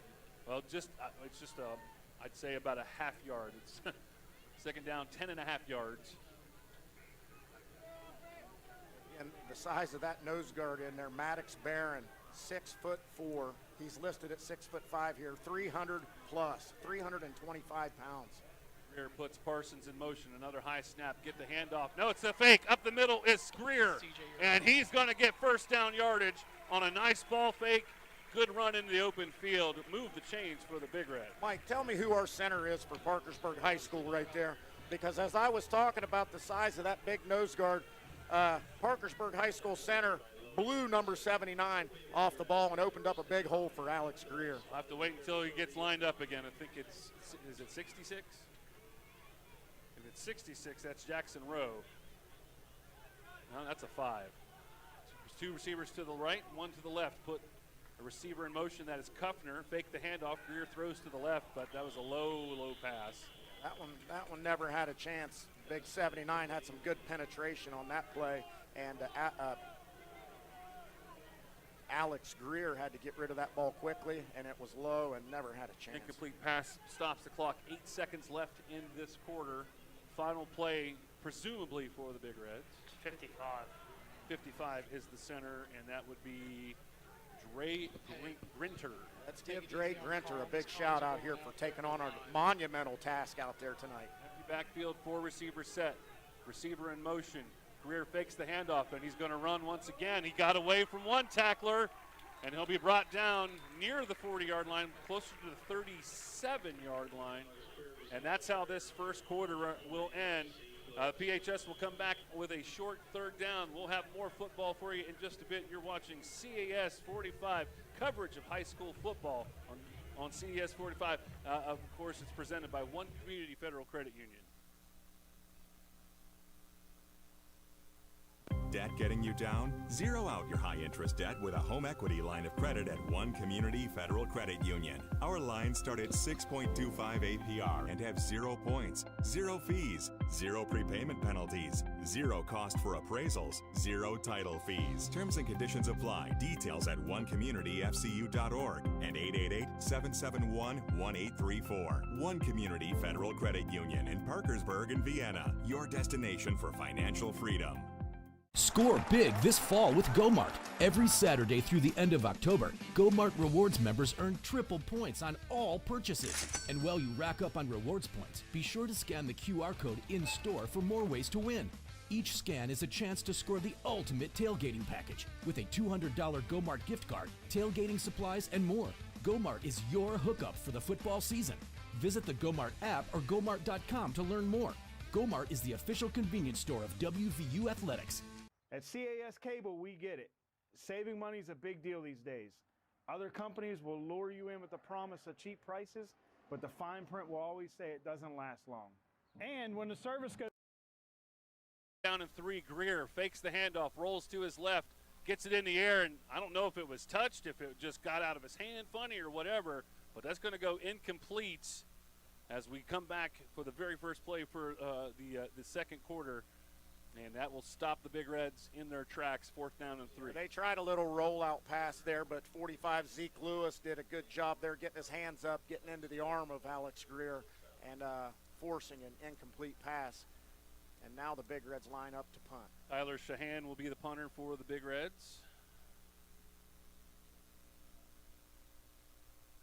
Good snap. Had actually enough time to kind of compose himself, and he puts a wobbler down there that gets a very nice bounce.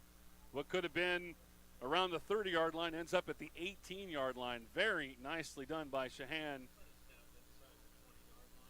That's they pay millions of dollars for punters in the NFL to get it inside the 20-yard line like that.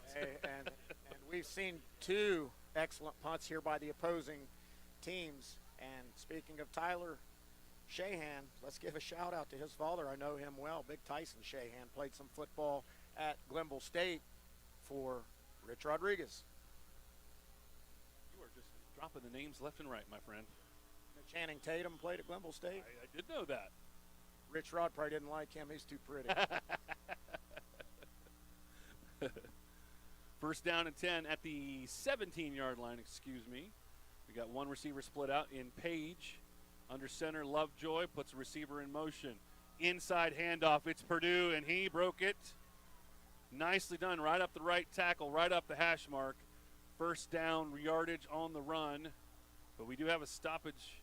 And I'm not sure what the verbiage is in this wing T offense, but I would call that a fullback dive or a fullback trap or I didn't see the blocking pattern there, but number 36, boy, when he pops through that line with a head of steam, he's tough to bring down. He's like a bowling ball. You can't hardly knock him off his path. We do have a timeout on the field, injured Big Red, and I did see as he was going to the turf there, it's Zach Medina, junior defensive lineman, 5'8", 220, and we've got a couple of trainers looking at him right now.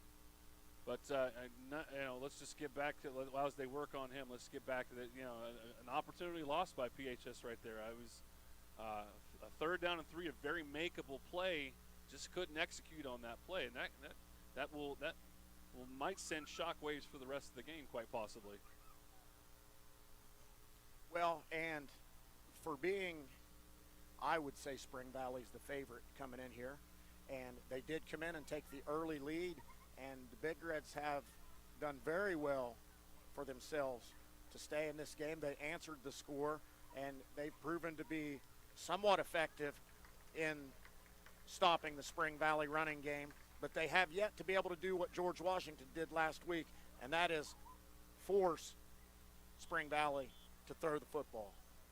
That is not an encouraging sight right there. Medina not able to put weight on that left ankle, or at least a leg injury, ankle injury, so they will take a look at him.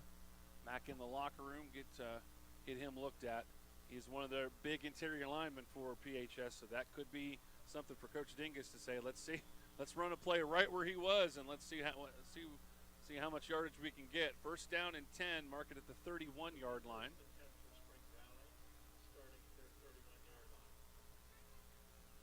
A lot of motion there. There was a swing around motion there for Kane. He'll get the handoff. He'll get it to the 35, just outside of the 35-yard line. Second down, give him about 4 on the game. Again, 3 yards in a cloud of dust. And I got to wonder here, number 1 for Spring Valley, he's the split end that keeps running out here to the sideline. He looks bored. And he's not firing off the ball. He's not sprinting off the ball hard. Look for them to set something up off that later. Maybe see if they can pop one over the top, get the Big Reds corner over here thinking this guy's lazy and he's not going to run a pattern. And then bang, they're going to hit him because this number 1 is a good athlete and he's just flying under the radar over here. 6 pass attempts in their game against GW last week, not one completion. Good handoff there, a little end around. Once again, Purdue bounces off one tackler, and he'll get it close to the 47-yard line. Boy, he is really getting a lot of yards past that first contact. Yeah, and he is a tough guy to bring down. Runs a lot like a smaller Mike Allstott. The Big Reds are getting good pads on him, and that's a thick young man right there. It's hard to wrap your arms around him and bring him down. He's tough to knock off the horse. He's meeting them low and bouncing off the contact. Yeah, and at least maybe 4th time tonight, he's gotten another 3 to 4 yards off of that contact. Runs north-south for sure. He does not run towards the sideline. That's a fact. 46-yard line of Spring Valley. That's where they'll set it, 1st and 10. Another inside handoff. This is number 45, and he has broke it off. He is still going. A good tackle there at the end, but a big gain there for number 45, Zeke Lewis. First time they've called his number on the offensive side. Definitely a little change of pace there, coming from about a 5'8", Cameron Purdue to a 6'1", 6'2", Zeke Lewis.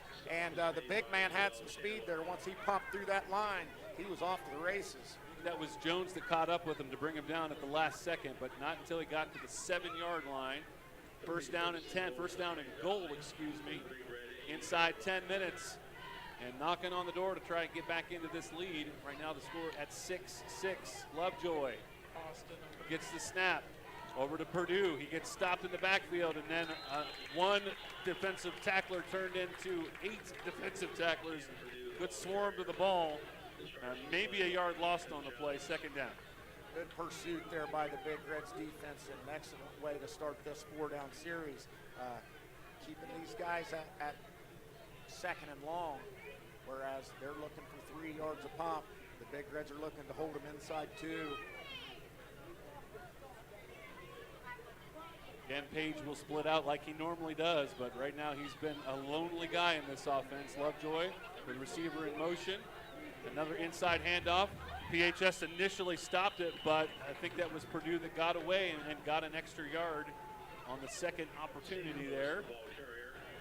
Zeke Lewis on the carry. And Zeke Lewis, excuse me. It appears that Spring Valley's content just handing it to one of these fullbacks between the tackles, and it's proven effective so far. The Big Reds are having a tough time stopping these guys and getting them into negative yardage situations.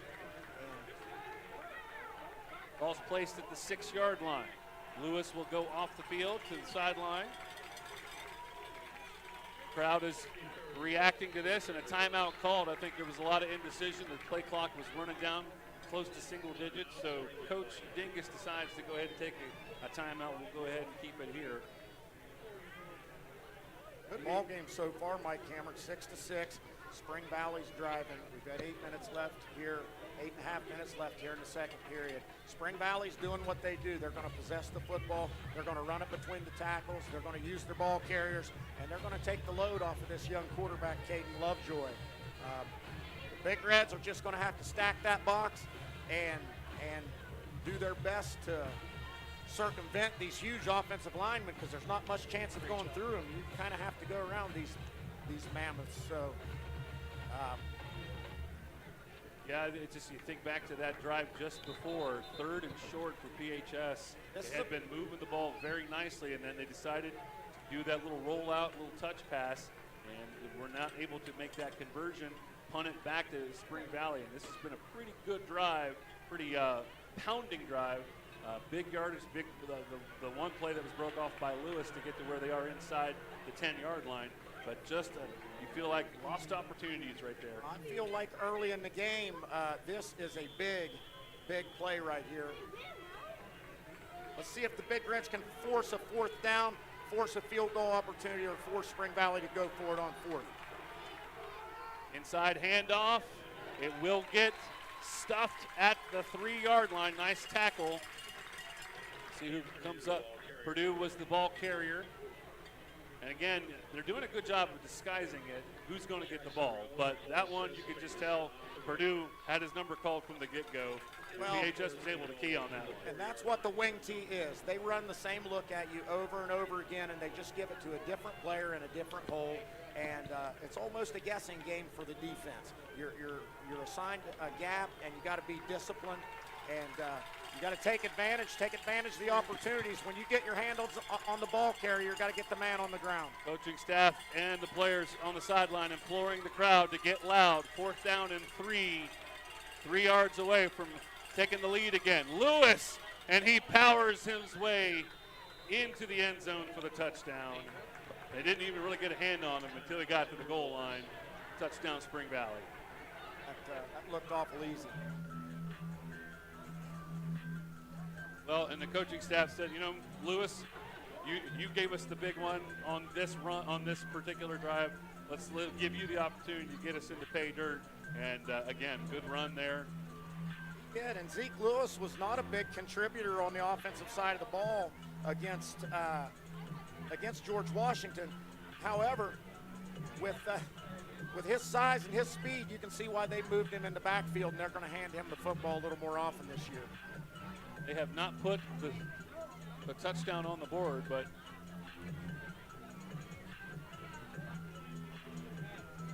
in fact, my stat sheet does not show a carry for Zeke Lewis last week, so they must have showed the coaches something during practice this week, and they are going to utilize the big man, as he has proven to be hard to handle for the Big Reds defense. And you're right, there's no touchdown on the board. There was it looks like a timeout. They called a timeout before that play played. Big opportunity here for the Big Reds. All right, let's see what they can do with a second chance. And a great job by PHS. What a turn of events, oh my goodness. Number 3, Devin Weidman with the play in the backfield. I was like, they didn't put the touchdown on the board. A lot of both teams going to the sidelines here. I was like, what's going on? Timeout was called right before that first play. No touchdown, and PHS with a stuff on that play to keep Spring Valley out of the end zone and keep this score tied at 6. What a turn of events.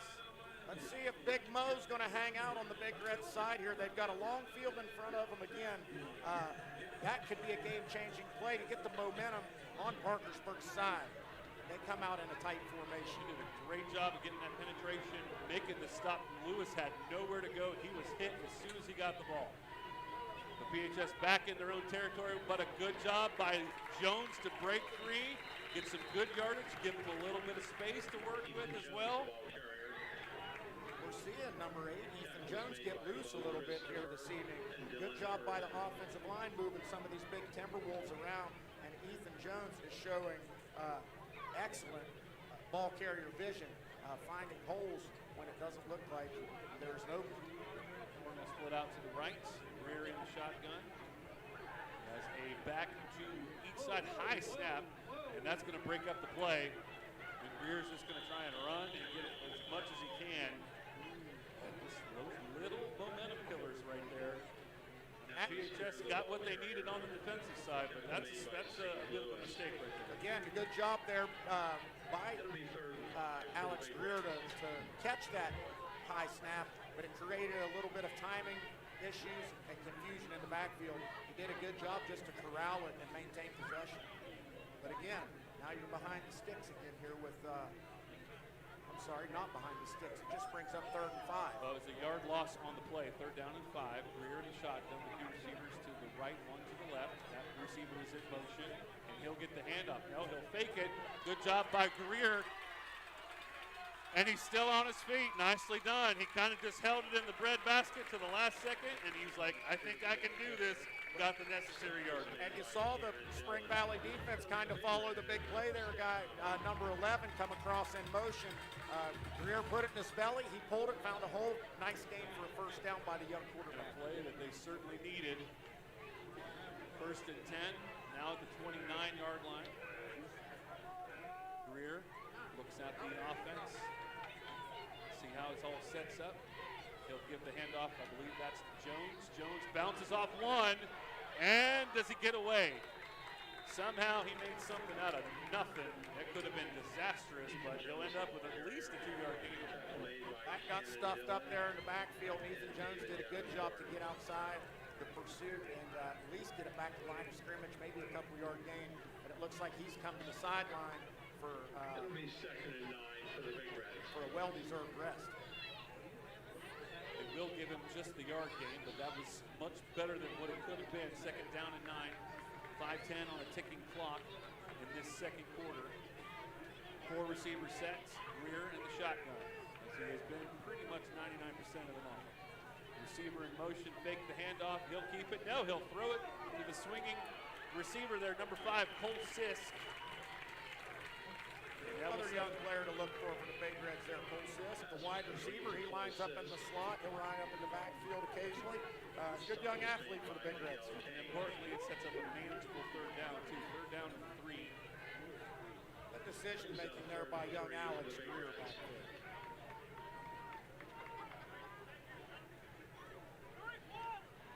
Parsons breaks from the huddle first. He moves all the way to the right sideline.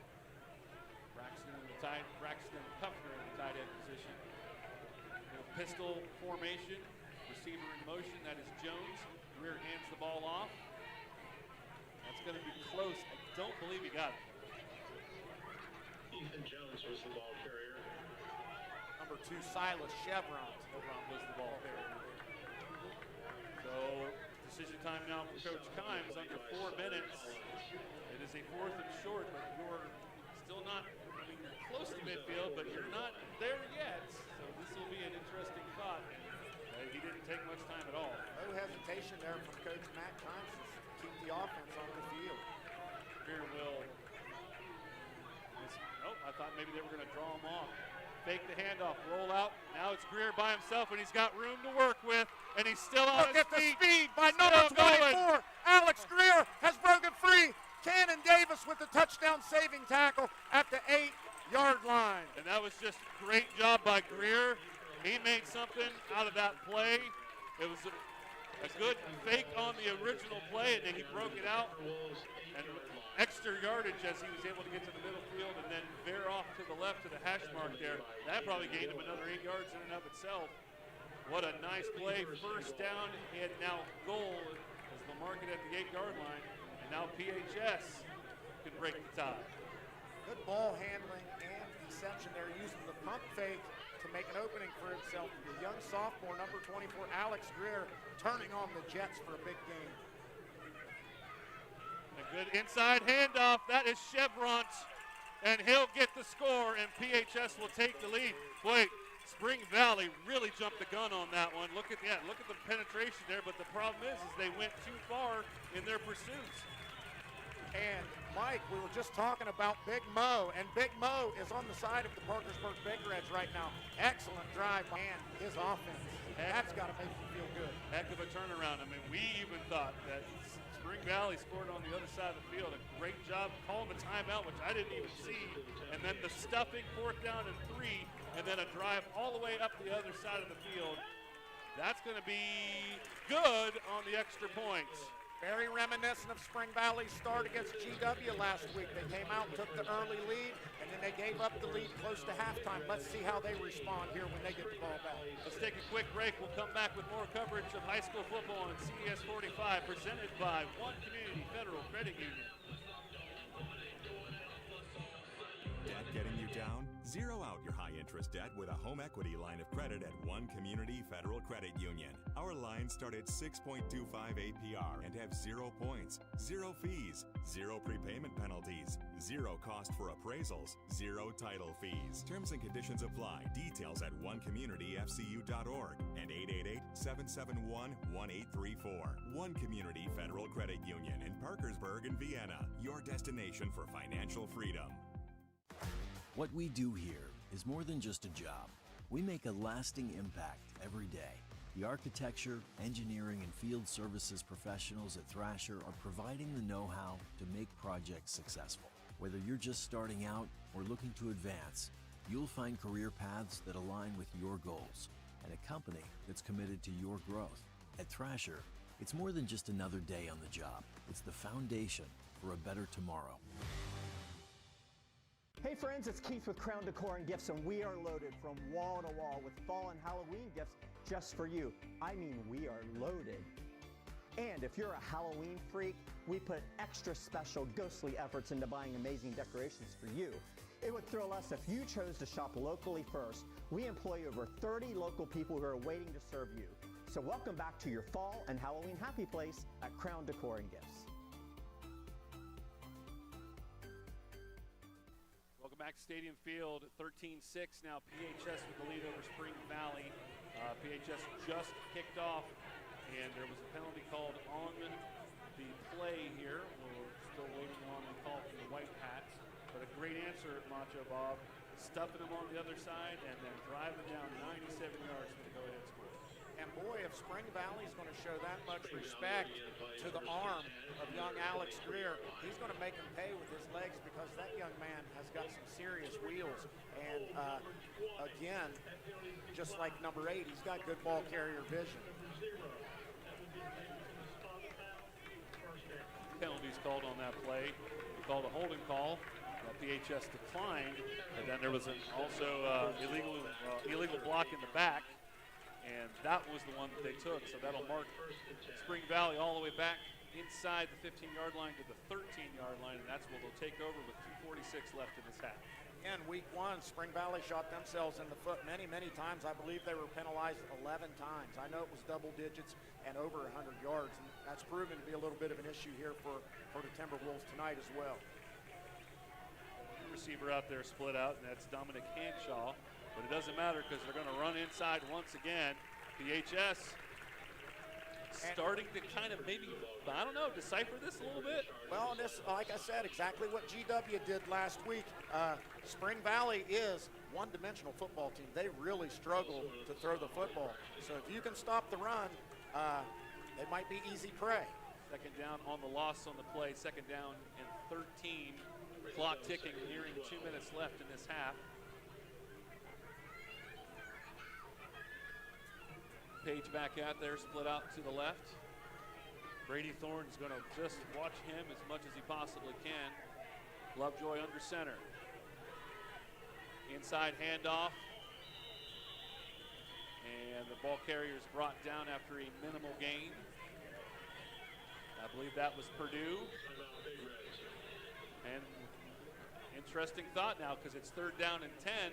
We're still pretty much close to the 2-minute mark. Matt Kimes is saying, we might want to get this ball back. Well, again, if you can get a tackle in the backfield and get Spring Valley behind the sticks, it's going to be really hard for them to move the football, and you're going to have an opportunity to block a punt or maybe get a punt return. Here closing in on halftime, inside 2 minutes. Game started off with just a little bit of a weather delay. We did have some lightning in the area as the teams were warming up, so that's why we're at the close to the 9 o'clock hour, and we're still in the first half.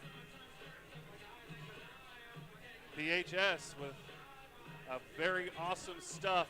It was 4th down and 3. Score was tied at 6. Spring Valley, though, on the doorstep. A very, very important timeout called on the field that negated the touchdown play. And then the next play, PHS was able to get penetration, stuff the runner, and take over on downs. And then a very nice drive.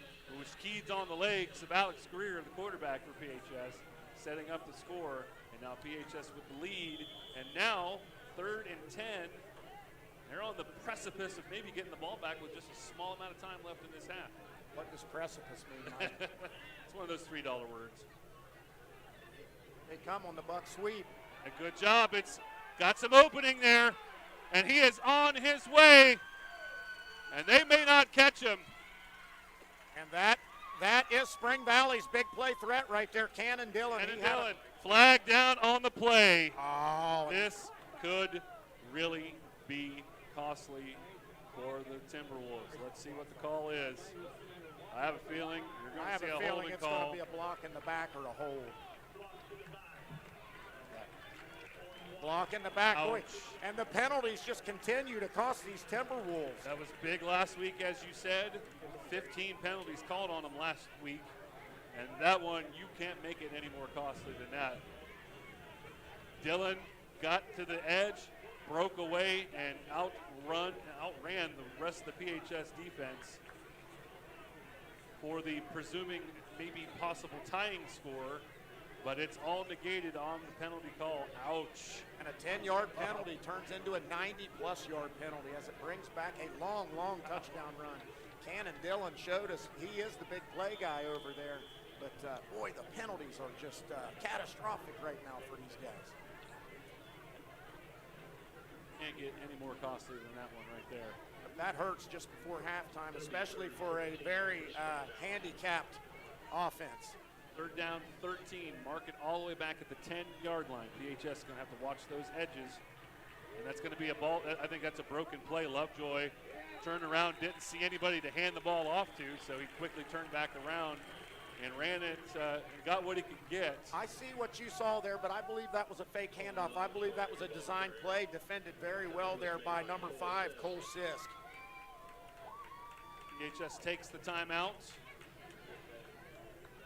Cole Sisk did a good job there on the weak side of the formation to stay home and catch that counter action. That was kind of a fake by the quarterback and counter action back the other way. Good job, number 5. Coach Dingus now will talk to his guys on the sideline as Coach Kimes will on the respective sideline.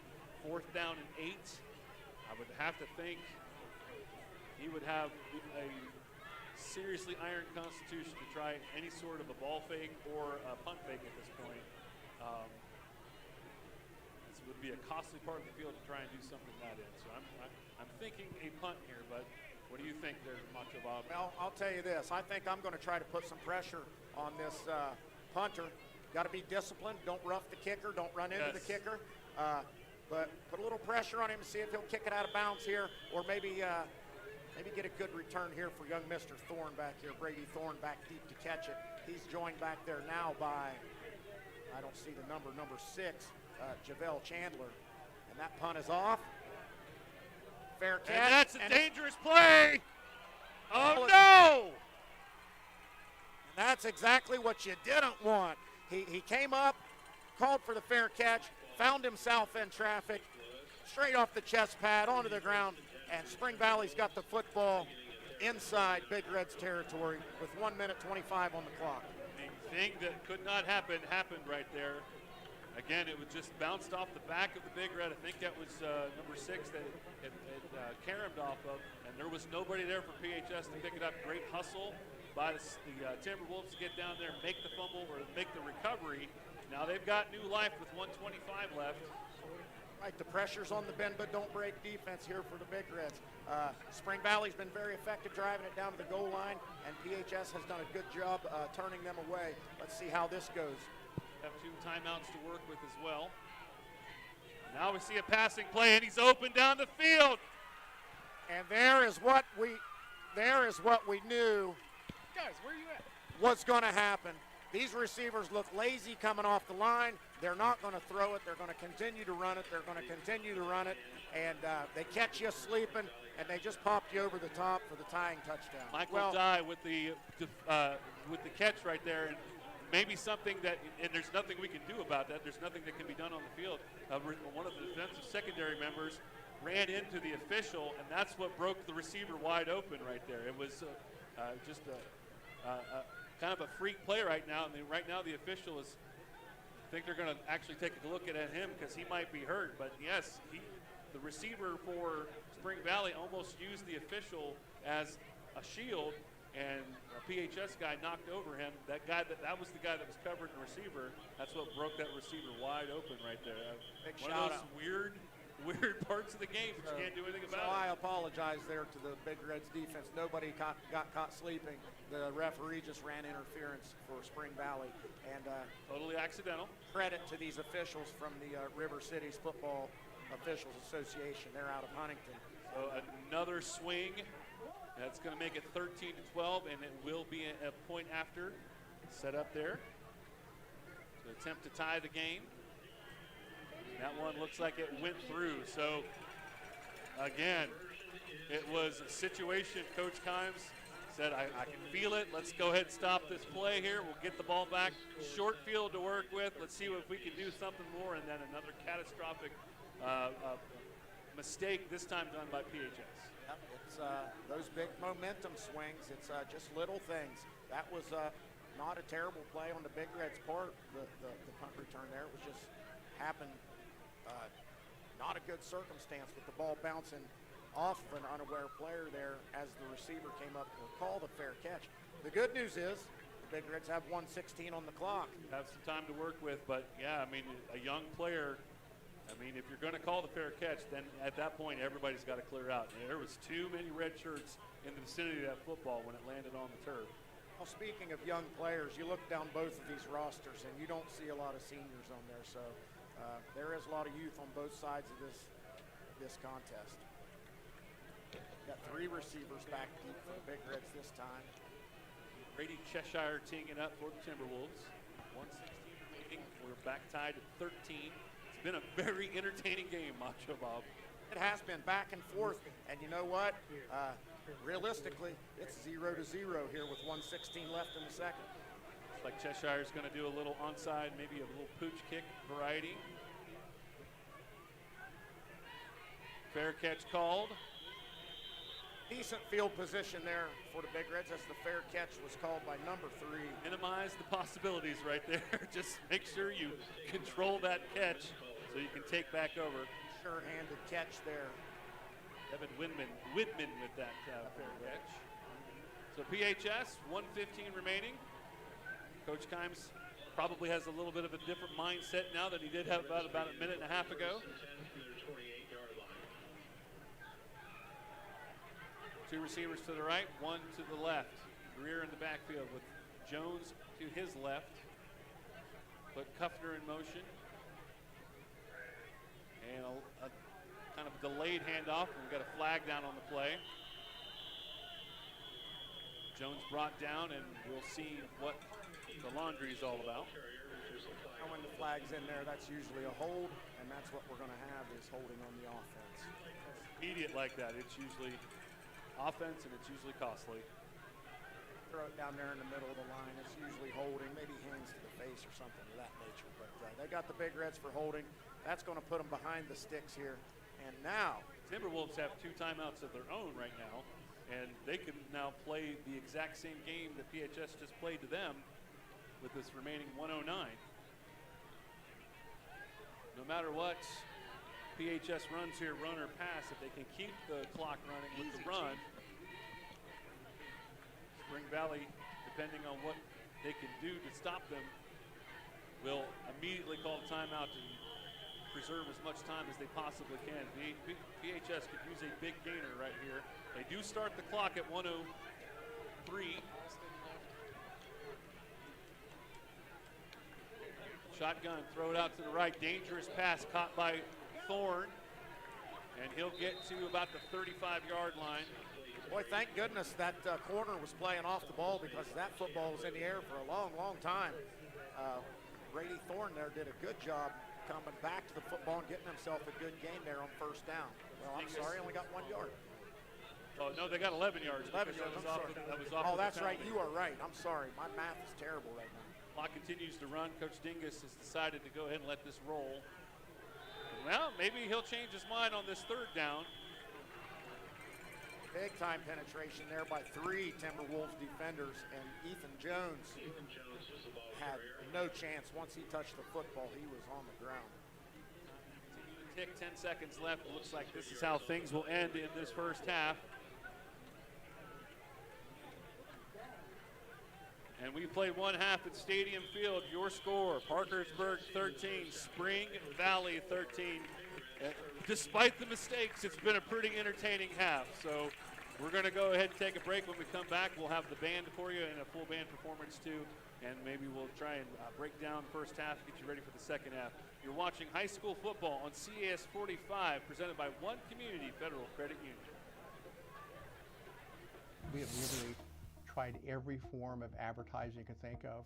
We're a different area because of the size. We have to do things a little differently. And I'm telling you, the best spent money is absolutely in TV commercials. And we really appreciate CAS. We made a phone call. We actually called CAS first, and within 3 or 4 days, we were signed up. Within the following week, we had some new commercials created, and we were on TV. It was a great experience.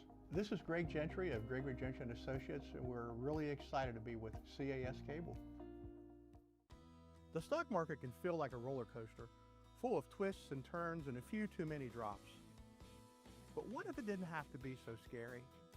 We help take the scariness out of investing. Strategies, clear guidance, and a steady hand who can help you ride the market, not get thrown by it. The stock market doesn't have to be a thrill ride. Let's make it a smooth journey. Call the Habitat Restore to pick up your big donations, drop off your small ones on Grand Central and 16th in Vienna, and help us build and repair. When you donate your gently used furniture, we put it through the heat treatment, price it, and put it on the sales floor. Our customers line up Wednesday through Saturday from 9 to 4 to get a great deal and to support the Habitat programs. They get really excited when they find a great deal on furniture, appliances, or construction items. It's controlled chaos at the Habitat for Humanity Restore, but we hope you love it as much as we do. Call 304-HABITAT or find us on Facebook.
And now we'll continue our halftime entertainment with the Red Wing Drill Team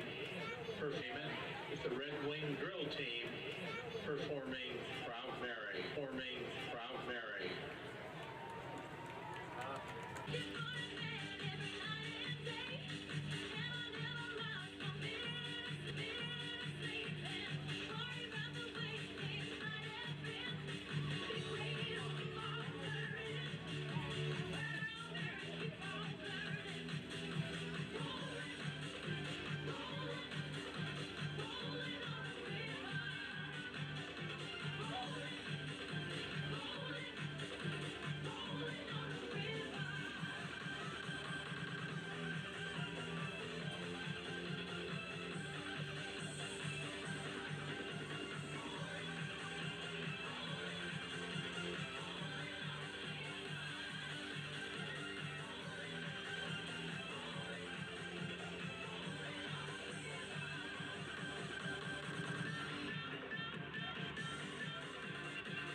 please welcome to the field the pride of Parkersburg, the Parkersburg Big Red Marching Band. The band is under the direction of Dan White, Assistant Director Nick McVaney, percussion Chris Smith, and the 2025-26 field commander is Ella Walsh.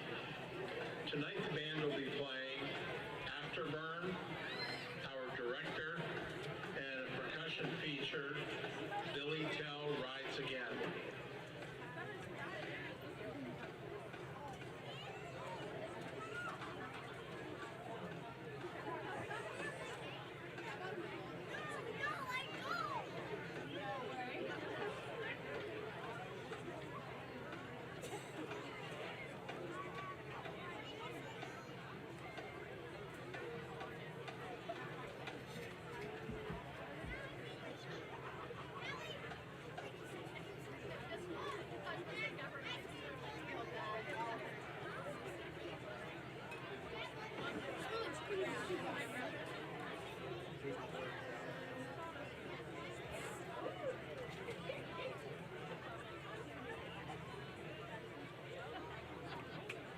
Sports fans, get out your 50-50 tickets.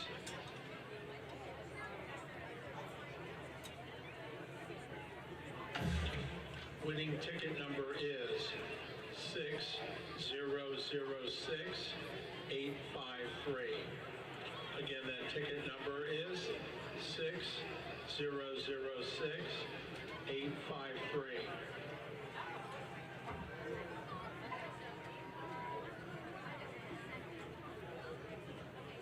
Take your winning ticket down to the area where the Red Wings are on the track.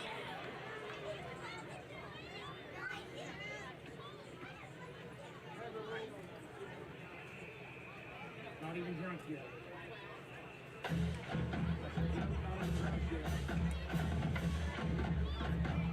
That's what you say when people say hi to you. Hi. Nope, not even drunk yet.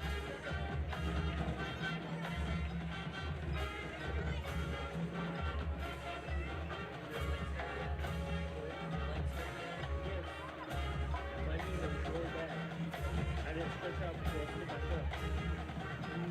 Take that serious. I stretch before I move.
Pittsburgh High Point ski.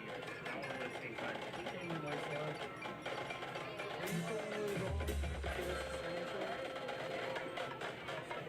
Check, check.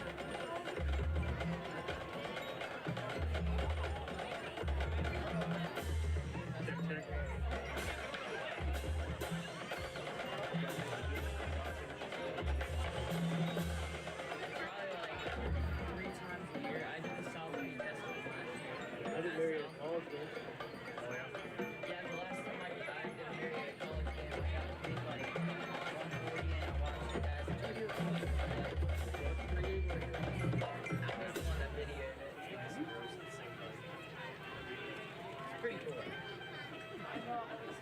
Right at like the third Last time I did Marriott college game, I was on the sideline. Someone came up to the touchdown celebration right at the other time.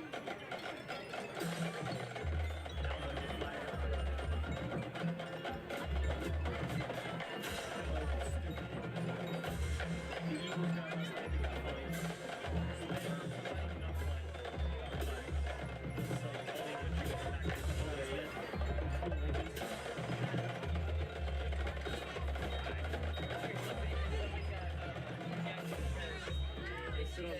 Then there's a video of Dak Prescott sitting on him and another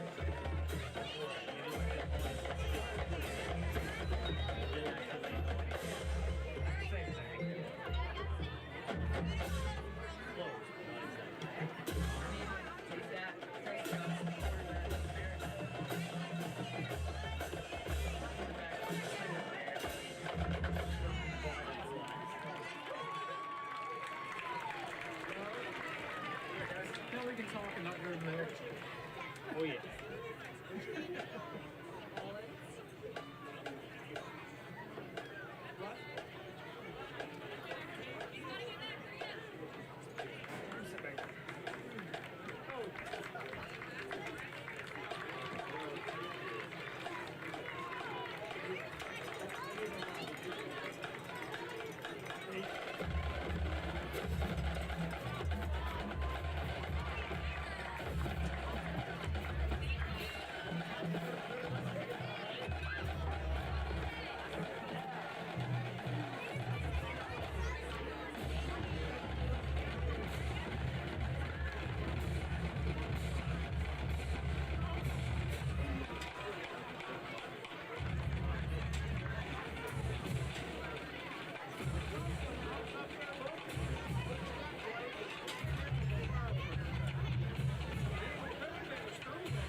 Some sports scores from around the state. In the third quarter, it's AA Philip Barber leading Buchanan Upshur 34-10. Capital leading Cabell Midland at halftime 14-7. George Washington leads Hurricane also at the half 28-7.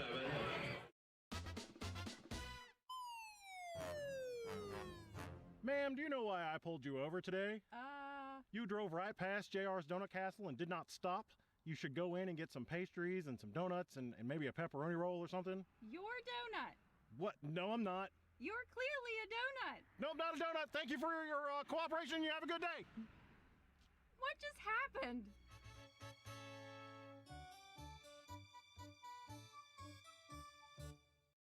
Welcome to Miller Prosthetics and Orthotic, where in the heart of the Mid-Ohio Valley, we don't just create artificial limbs and custom braces, we craft possibilities. Meet our dedicated staff, committed to your comfort and mobility. Our certified prosthetists and orthotists are experienced and capable, ensuring even the toughest cases are handled with care. Trust our scientific precision, utilizing advanced techniques like 3D printing and scanning. Are you an active above-knee amputee? Access our unique direct socket technology for increased flexibility and mobility. Walk confidently with microprocessor-controlled ankles and knees, enhancing stability on any terrain. Express your style with custom designs on your new limb or brace, and enjoy the versatility of adjustable heels. For our amputee warriors, discover support and resources at the Amputee Center, a local nonprofit. Take the first step towards comfort and mobility. Your journey starts now.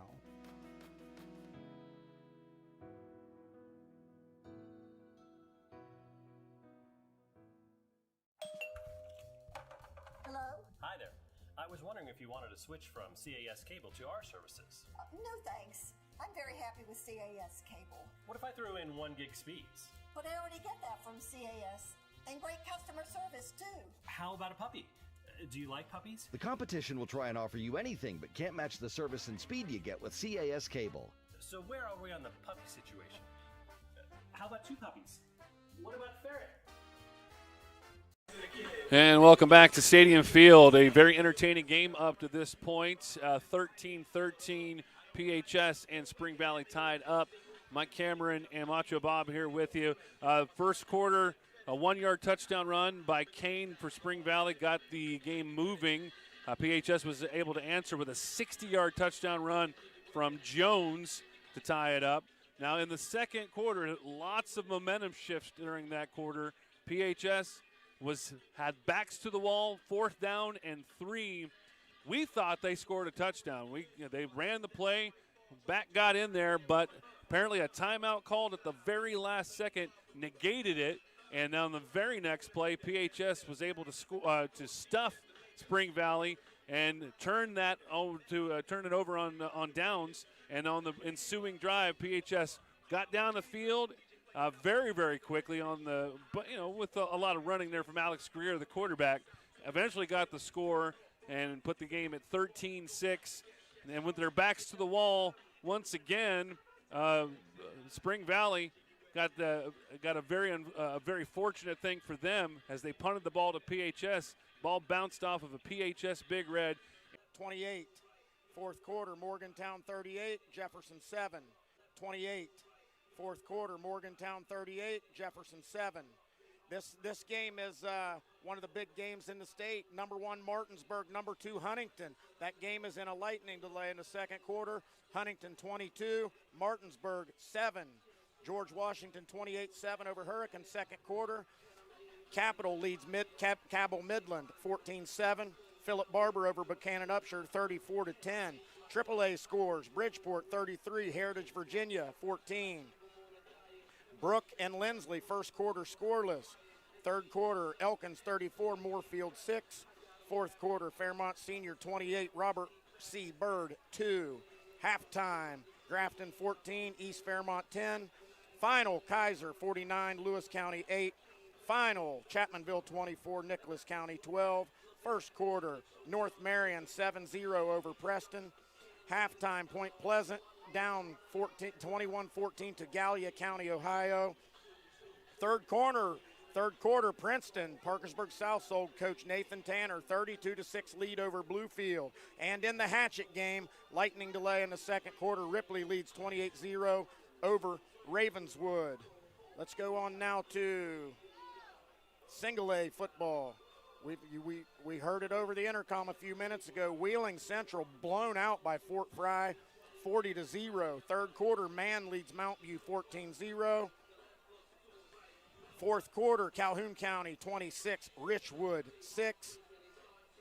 First quarter, Tug Valley leads Sherman. That one's all in a weather delay. Tug Valley 12, Sherman 0. One last final score of interest here. Work County leads 19-0 over Magnolia. That game is in the second quarter. The clock is winding down. It shows 2:18 on the clock. Both teams are in their respective ends of the field warming up. Mike Cameron, What do you expect here in the second half? As a diversion, basically as a wall there. And the umpire got hurt out of the deal as well because he was just in the wrong place at the wrong time. And maybe that's just good coverage, that's good play design or whatever. But they used that to their advantage to get the big play and set them up for that game-tying touchdown. But right now, PHS, they're playing well and they're hitting their spots when they need to. The big thing is they got to keep Spring Valley in 3rd and longs and make them do some sort of things like passing plays, which they're not really well versed at. You're right, and it appears that Parkersburg has an advantage as far as being multi-dimensional, multifaceted, where they have the ability to throw the football. They've not been super effective with it, but you've seen it open things up because Alex Greer used a nice pump fake to open up that long run there. I believe it was in the second quarter. Spring Valley's going to come back out and continue to do the same thing. They're going to continue to run it between the tackles, and Parkersburg's just going to have to plug those holes and try to keep Spring Valley behind the sticks. It's been a very entertaining game. It's been a little bit later now. If you're really wondering the fact that where we're at right now is we did start this game with a lightning delay, and that caused a late kickoff, and that's why it's nearly 9:30, and we're still got a whole half of football to play. And judging by the scores that I just read off there, it appears that there's been weather across the state, whereas there's multiple games and a lightning delay right now. It's going to be a late night for a lot of these football teams. There was a lightning delay. I know this because my wife texted me, but there was a lightning delay at Belpre, too. They had a late start to their game, too, so it's been rampant throughout the valley. But right now it looks like it's just a little bit of a haze out there. We can see a little bit of haze over the full moon right now out there, and but it looks like we have not seen any rain, knock on wood, for this game. I did look at the forecast. Looks like there is more rain expected closer to 11 o'clock, so hopefully we can get this half done and get a winner declared and get on out of here. Looks like Hunter Levitt there deep in the center. It looks like Brady Thorne on the far side, and then number 6 over here on the near side is going to be Javel Chandler to receive this second half kickoff. PHS could really use a nice drive to start off this half, give them that momentum back. It's been swinging all throughout the game. It's going to be Brady Thorne up the sideline. And he broke it open. Nice return and good field position there at the 40-yard line. Nice return by number 4, Brady Thorne, and a good start to the second half for the Parkersburg High School Big Reds. So mark it at the 41-yard line. That's where the Big Reds will begin this second half. We have seen some good running from Ethan Jones. We've seen some good running from Alex Greer, too, from the quarterback position. He's also made a couple of good timely passes, too. Yep, what a future this kid has, number 24, Alex Greer, under center for the Big Reds. Good wheels and good decision-making for him in the first half. Put a receiver in motion. Fake the handoff. Greer's going to keep it. Now he'll throw it to the flat. And somehow number 21 was able to scoop it off.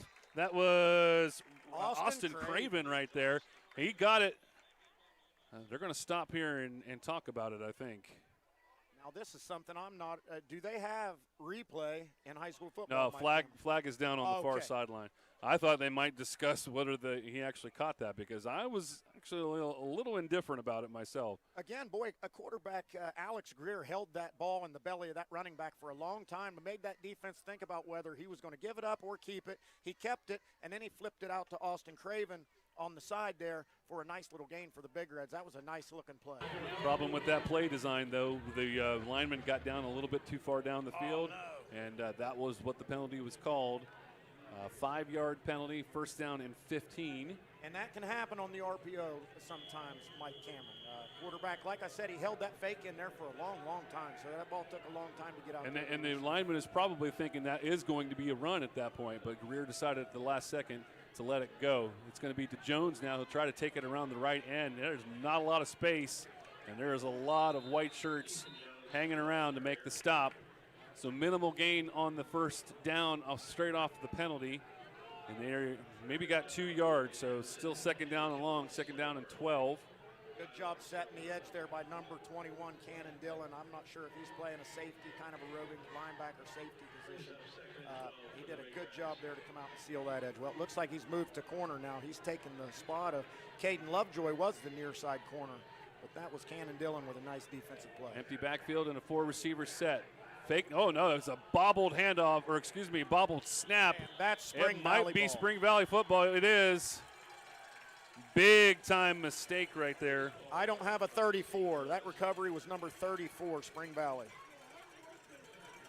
Logan Henson from his defensive linebacker position gets the very costly penalty to start off the drive and a very costly turnover to finish the drive. Spring Valley now knocking on the door. That was the third less than perfect snap we've seen tonight. And of course, the center number 5 has had his hands full with these giant Spring Valley linemen, but Alex Greer could not corral that one, and it was a turnover. Inside handoff to Purdue, and the pile is still moving. And he'll get the gainer to about the 30-yard line, maybe just inside the 30-yard line. That's just running right there behind number 79, Big Maddox Bear, and he's 6'4", he's 325 pounds. If he gets you moving backwards, he's going to keep you moving backwards, and those backs are doing a good job following up in there. Second down and 4 at the 30-yard line. Split that receiver out there just to keep everybody honest. Inside handoff, this time it is Purdue once again. He bounces from the middle to the outside. Got yardage that he needed for the first down and extra. And you saw late in the first half, the Big Reds kind of slowed him down, number 34, 36. Purdue. 36, Cameron Purdue. And he must have got his lungs back and his legs back because he's gaining some big yardage here in the beginning of the third quarter. Right hash mark on the 21-yard line. Off of the turnover, here come the Timberwolves. Another inside handoff, but PHS stuffs that one. They stuffed that one. They almost had that ball out of there. You saw him chase it down to his thigh pads there.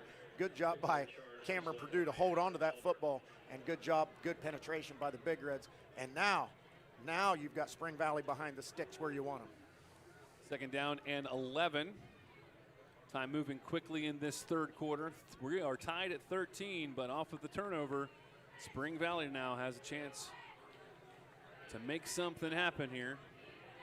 They'll split out 2 receivers this time. Back right behind Lovejoy, though.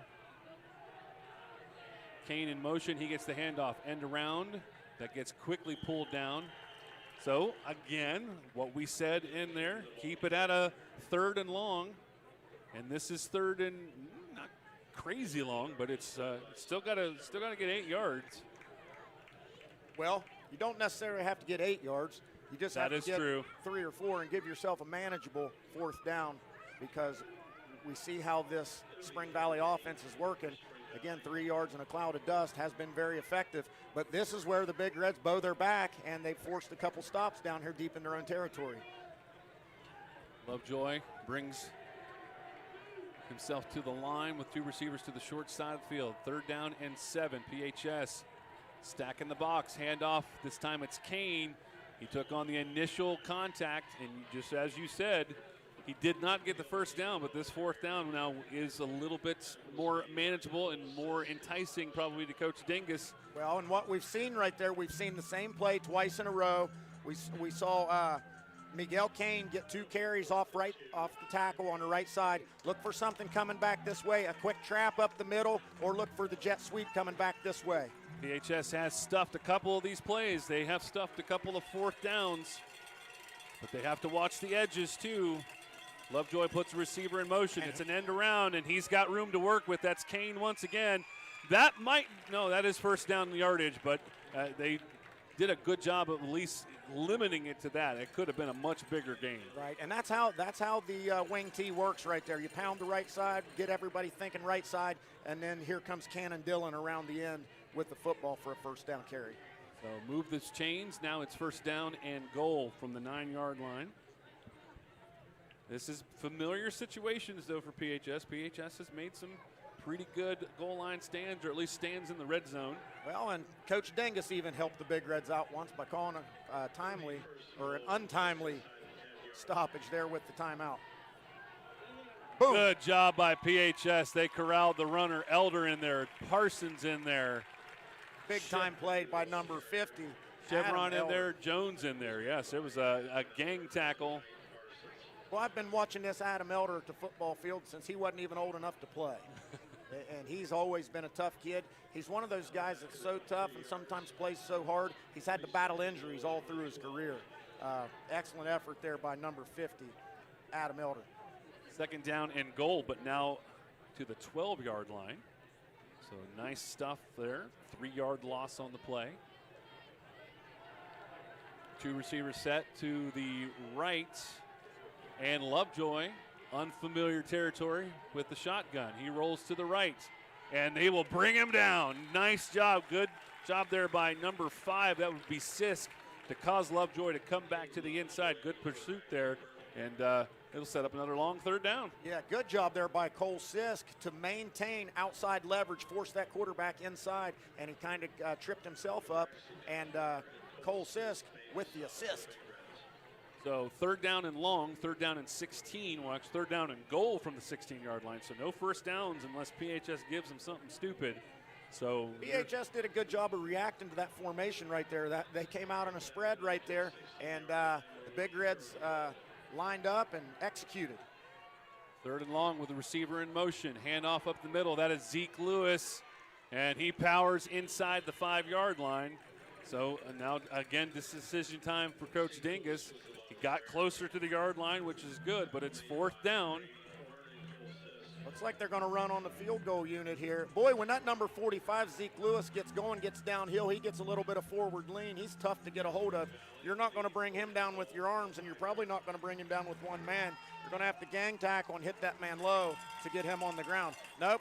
They have decided to go for it. Comes the kicking offense. unit did start on the field, but now good look at the home crowd there with the American flags, Old Glory waving proudly. 4.5 yards. Direct snap to Purdue. Now stop the play. Timeout called. And did the Coach Dingus call that one? He did it again. He did it again. That's 2 for 2. It looked like Cameron Purdue was going to punch it in there, but the play was stopped. And the Big Reds have another chance to get the stop here. 4th and goal from the 4. 5 minutes left in this third quarter. PHS had a costly turnover to end the first half that allowed Spring Valley to tie the game, and a costly turnover to begin the second half has now put Spring Valley in the situation they're in right now. Fourth down, though, 4.5 yards to go for the touchdown. I am not one to make predictions, Mike Cameron. But if I was the Spring Valley coach, that football's going to number 45. I think that's a good call. It's worked well for them up to this point. I say probably some sort of a misdirection. We've been seeing a steady pounding up the middle there. I think misdirection, maybe try and hit that end around once again, either to Kane or number 21, Dylan. Let's see what happens. PHS has got a pursuit.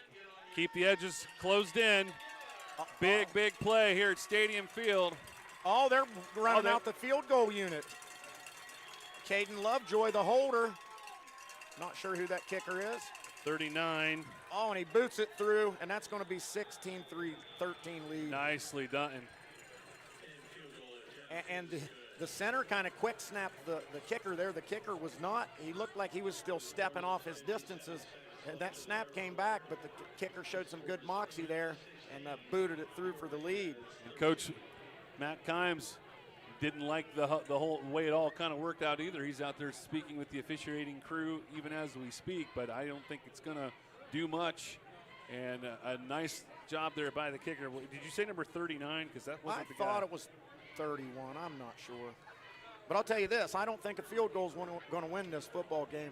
That's a good defensive stand for Parkersburg High School to only give up the three-pointer and not the touchdown. Yeah, it could have been catastrophic. Starting off the second half with a very costly penalty, and they had multiple situations where they could have put that in. PHS was able to stand their ground, as you said, and just getting 3 points out of the deal.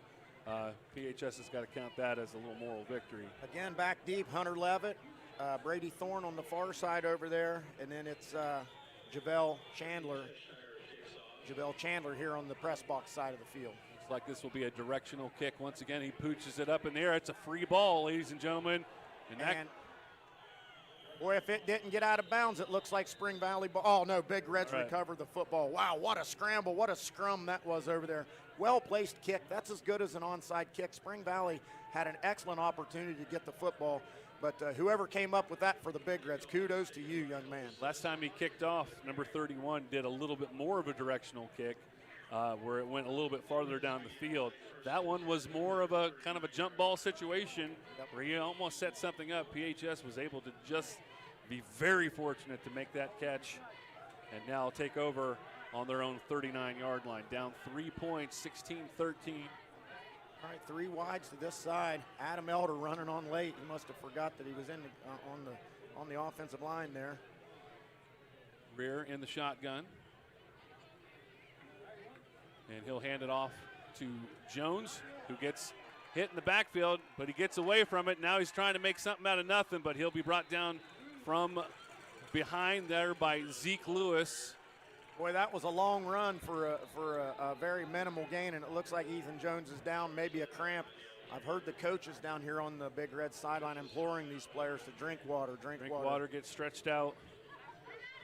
I got a cramp just walking up these steps, Macho Bob. Well, I'll tell you what, I'm bringing us a fan next time. These high-paid guys upstairs got air conditioning. We're down here in the dungeon. Luckily, the boss had a fan over there in the box, or we'd be in bad shape. I don't know. I think we're going to have to talk with management. Yeah, I agree. Let's just hope that Ethan Jones, it looks like they're stretching out. It looks like that's cramp exactly down what they're taking care of right now. They're stretching out the leg, making sure he's okay. And that was a play down there. I've complimented Alex Greer on his decision-making the duration of the game. That one right there looks like the one that he should have pulled. He might have had a little alley to the outside there, but it's easy to see from up here, Mike. As they continue to work on Ethan Jones, they did get 2 yards, and that could have been, again, that could have been a disastrous play because he looked like he was stopped on the left side. He was able to bounce off and then come back over to our side and fight for those 2 yards as it was. Good job by Lewis to kind of, keep up with the play. He had to run him down from behind. Yeah, and again, that's Zeke Lewis. Boy, he's an excellent football player. I'd say we're going to see that guy play at the next level somewhere. We're seeing some folks running around with some very delicious food here at Stadium Field. What's your favorite stadium food there at Macho Ball? Man, I'm always going with a hot dog, sauce and onion, and probably a loaded nacho. I like some cheese, some meat sauce, and some jalapenos. I'm seeing some people walking around just with pickles. Can you just buy? Apparently, you can just buy a pickle from the concession stand. I'll tell you what, Ethan Jones could use a pickle down there, or some pickle juice or something like that.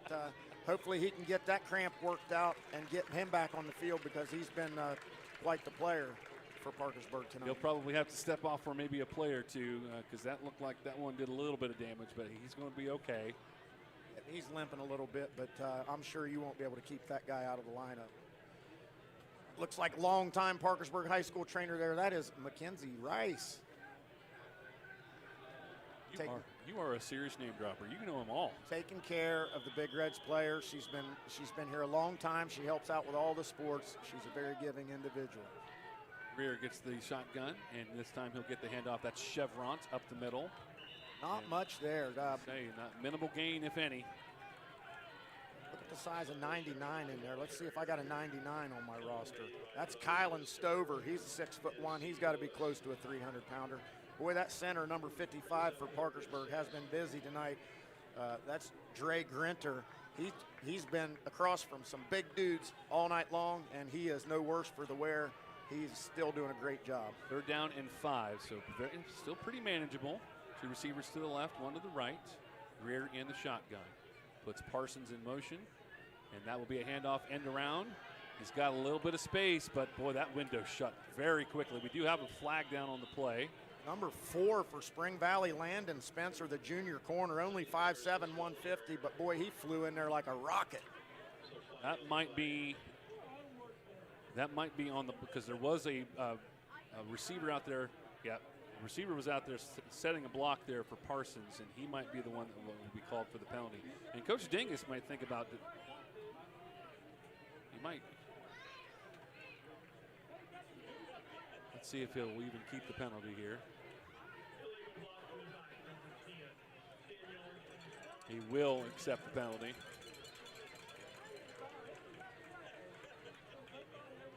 So 3rd down and 5 turns to 3rd down and 12. So PHS could use a big play here, even just a medium-sized play. Jones in motion, he's back into the game. Screen pass to the middle, and that was dangerous. They tried to set up Braxton Kuffner there, but boy, they had it set up too, Mike. There was a little bit, there was something there. It looked like a little tunnel screen, and just overthrown a little bit too much touch, a little bit too much air under it, but it falls harmlessly to the turf, and the Big Reds will line up to punt the ball. Looks like Tyler Shahan back there, ready to boot it away. Maybe, I can't see who's back here for Spring Valley. Woo. Boy, there was a lot of commotion there. Boy, that was almost blocked. There was some guys in there quickly, and Tyson did a good job to get that football out. Get it away, get it out, and then it wasn't a tremendous punt, but it was what he needed at the time. They're going to mark it at the 42-yard line of Spring Valley, so not successful on that drive. PHS now can use another good defensive stand here to get the ball back. Still 3 minutes left in this 3rd quarter, still plenty of time in the game. Spring Valley here, they are going to try to use up this entire 3:27 at least, if not more, here on this drive. This ball control offense has done a good job tonight, keeping the ball away from the Big Reds. Lovejoy under center. That was Kane in motion. He went one direction and then came back for the handoff, and he'll get a good gain on 1st down all the way into PHS territory, marking on the 49-yard line. So a good run, 2nd down and short. Actually, they're going to mark it right at the 50. And you see the difference here between Parkersburg and Spring Valley is the plethora. There's a $3 word for you. The plethora of backs that they have. They've got 3 or 4 or 5 guys back here to carry the football, whereas Ethan Jones and Alex Greer are carrying the load for the Big Reds. So maybe some fresher legs here on the blue and white side of the field. 2nd down and 2, 50-yard line. Lovejoy puts a receiver in motion, and that receiver gets the handoff.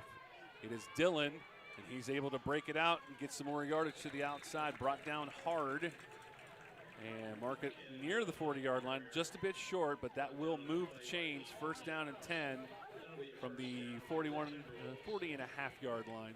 Good gain there. Good blocking there by the Timberwolves as number 5, Cole Sisk, came in and sealed the edge, forced the run back to the inside, but no pursuit from the Big Reds, and a nice gain there for 21, Cannon Dillon, who's proven very effective on these jet sweeps. There's head coach Matt Kimes, assistant coach Zach Nolan, trying to figure out what to do, put their boys in position. Joy. Inside handoff, that is 30, is that 36? That was 36, that was Purdue. Cameron Purdue. Ran into big number 79 right there. Maddox Barron almost had to catch a bus to get around him. The big man takes up some space. Don't see Laundry on the field, but there is a stoppage of play here. There was a lot of extracurricular things going on. There is a flag. I just I can't see it. Where's it at? There it is. There's something, he threw it at the 40-yard line.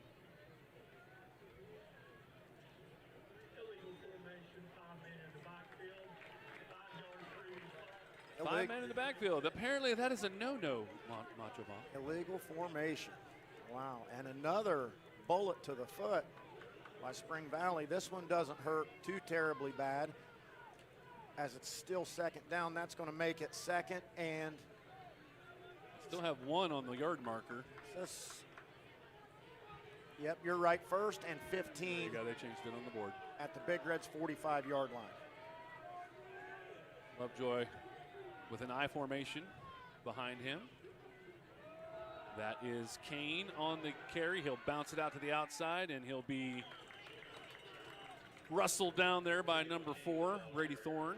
Boy, how about Coach Dingus coming out with multiple formations here? We saw. Yeah, that's a lot of different looks just within the last couple of minutes. We didn't see any I formation last week against GW, so he gives defenses something to think about at all times. They might be one-dimensional, but they make that one dimension 2 or 3 different dimensions with different formations.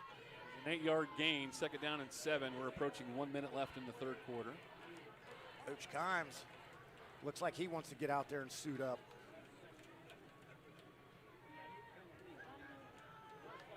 He was a fine player in his own right. His brother Mark Kimes, the only Big Red to ever win the Kennedy Award as a quarterback, and went on to be a great player at Wesleyan. Big run there by looked like number 15. Again, big guy hits the line quick. Not much they can do until he gets to that second level and brought down, but not before he moves the chains once again. He's been a very effective runner tonight. That wasn't number 45. That was a 1-3 or a 1-5. I can't see. Maybe it was 45. That was 45. It was, okay. You can see better than me. Those numbers are kind of bunching up. They're got an interesting design, so they kind of bunch up so it can be a little confusing. Reach out to all you sponsors if there's any optometrists out there. Macho Bob needs you next week. Purdue gets the handoff, and he immediately gets put down quickly. The Big Reds did a good job keying on that one. He was the one in motion, and defensive end Kuffner was there. Jones was there. Yeah, the entire left side of the Big Reds defense was there. Nice play there.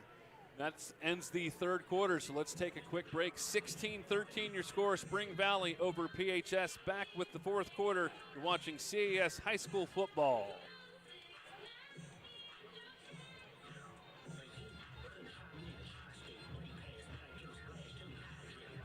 Debt getting you down? Zero out your high-interest debt with a home equity line of credit at One Community Federal Credit Union. Our lines start at 6.25 APR and have 0 points, 0 fees, 0 prepayment penalties, 0 cost for appraisals, 0 Every time I title say fees. Coach Zinkus, he laughs at me. Details at onecommunityfcu.org and 888-771-1834. One Community Federal Credit Union in Parkersburg and Vienna. Your destination for financial freedom.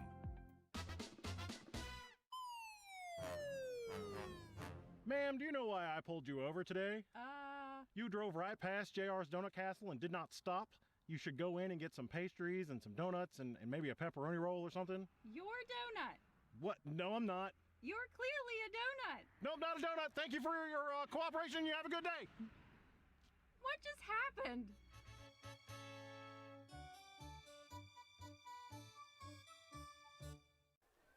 Welcome back to Stadium Field. I was just briefly mesmerized by that talking donut that was just on the screen there, but I think I'm good now. Big time fourth quarter here.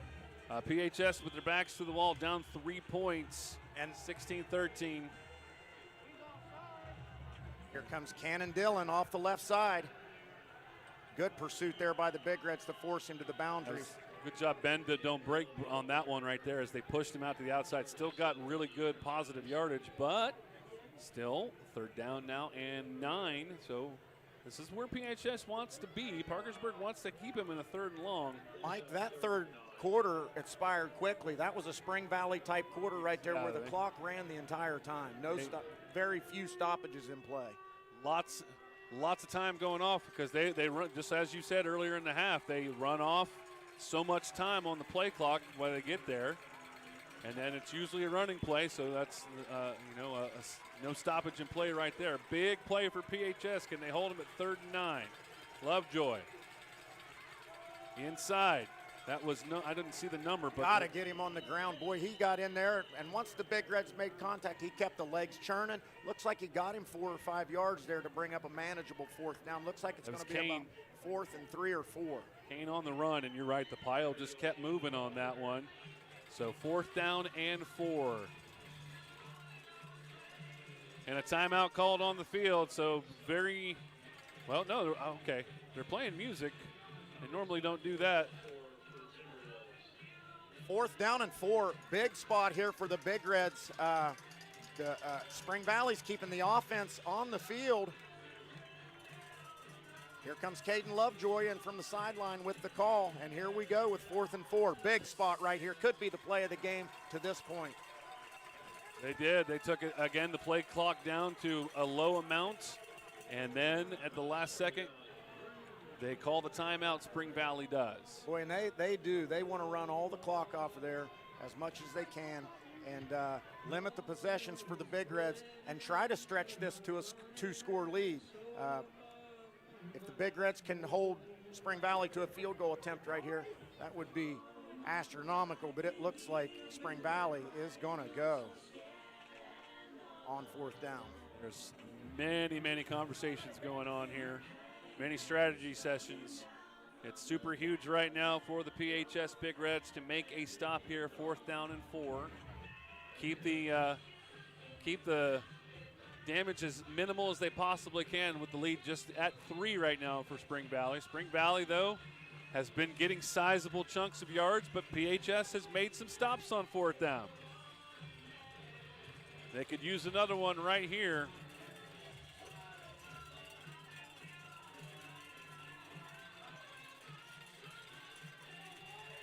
All right. Here. 2 receivers split out to the short side left. Lovejoy under center. Hand the ball off. That's Lewis. He's been the very reliable back. And he will probably get, much necessary yardage and some extra along the way, too. Move those chains. 1st down and 10. Mark it at the 12-yard line. Boy, I'll tell you, when Zeke Lewis gets going, man, he can almost fall forward for 4 yards. He is a load, and he gets going quickly for a tall man. But we're still in some pretty familiar territory, though, Macho Bob. They have made some stops inside that 10-yard line. They have, and boy, if they ever needed one, they need one now. High formation, Lovejoy.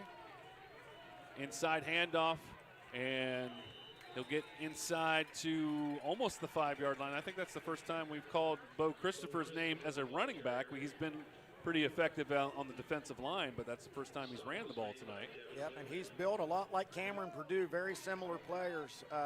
He has a low center of gravity, gets lost in behind that line.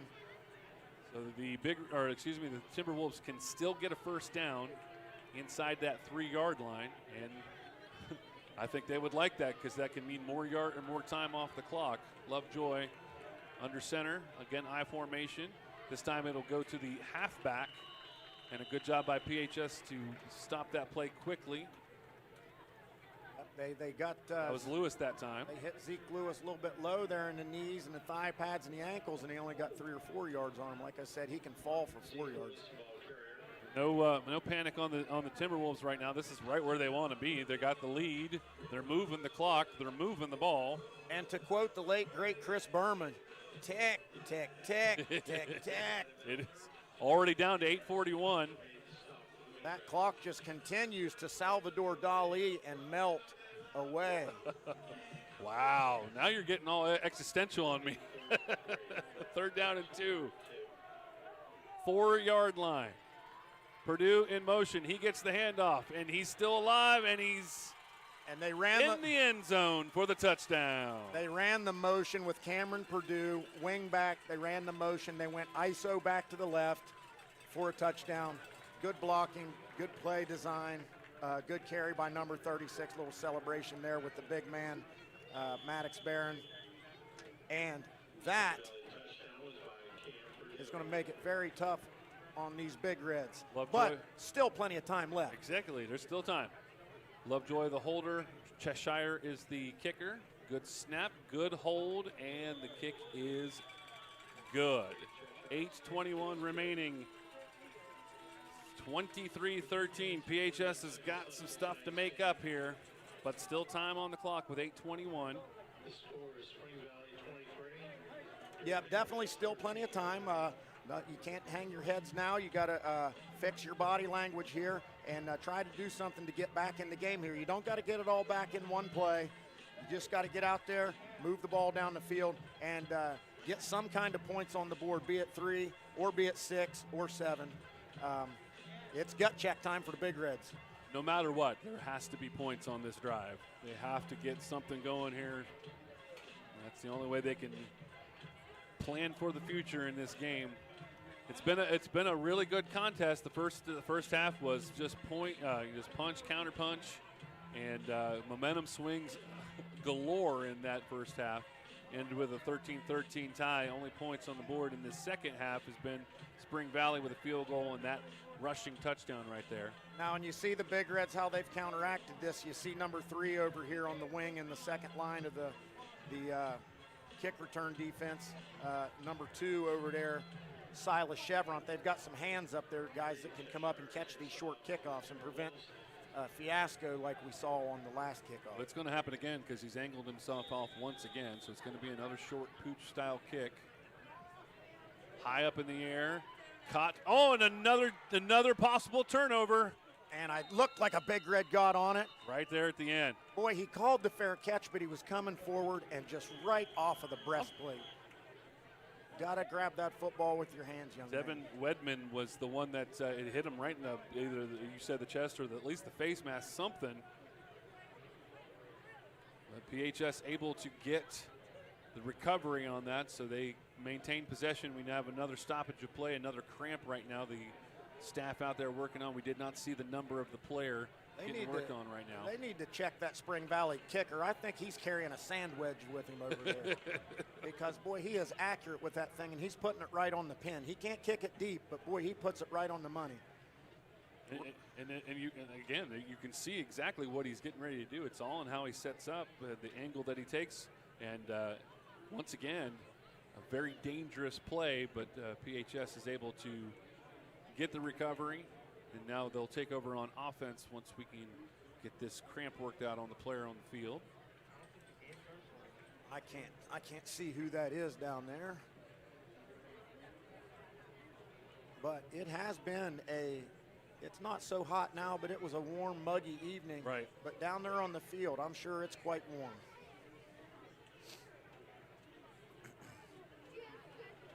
But in a game where a lot of people all across the state chose Spring Valley, almost unanimously to win this football game, Parkersburg has been quite competitive.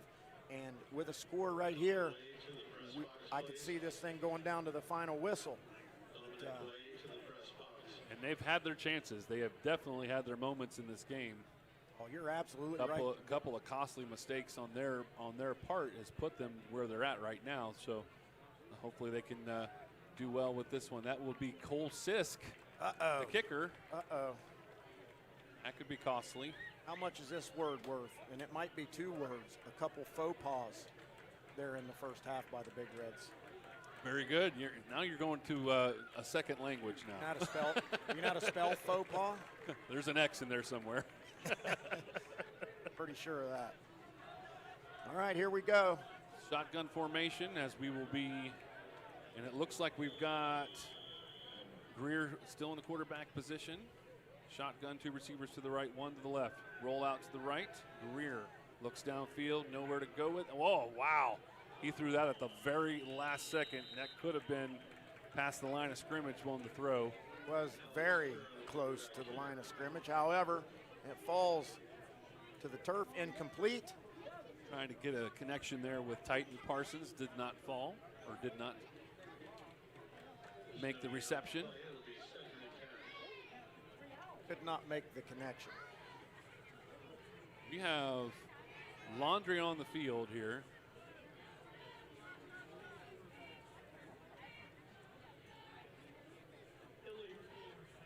They talked about it to Macho Bob, and they decided he was past that line when he made the throw.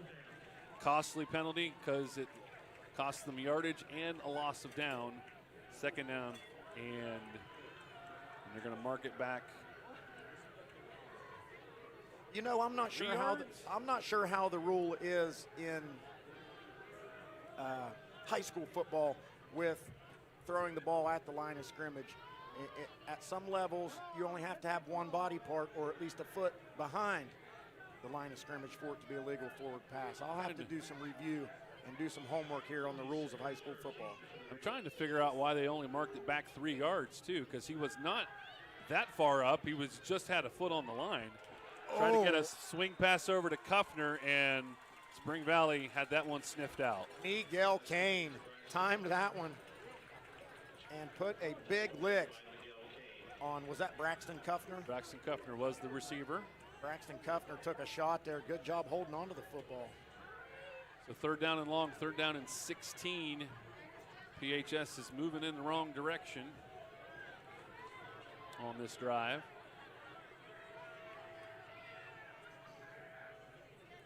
Greer, shotgun.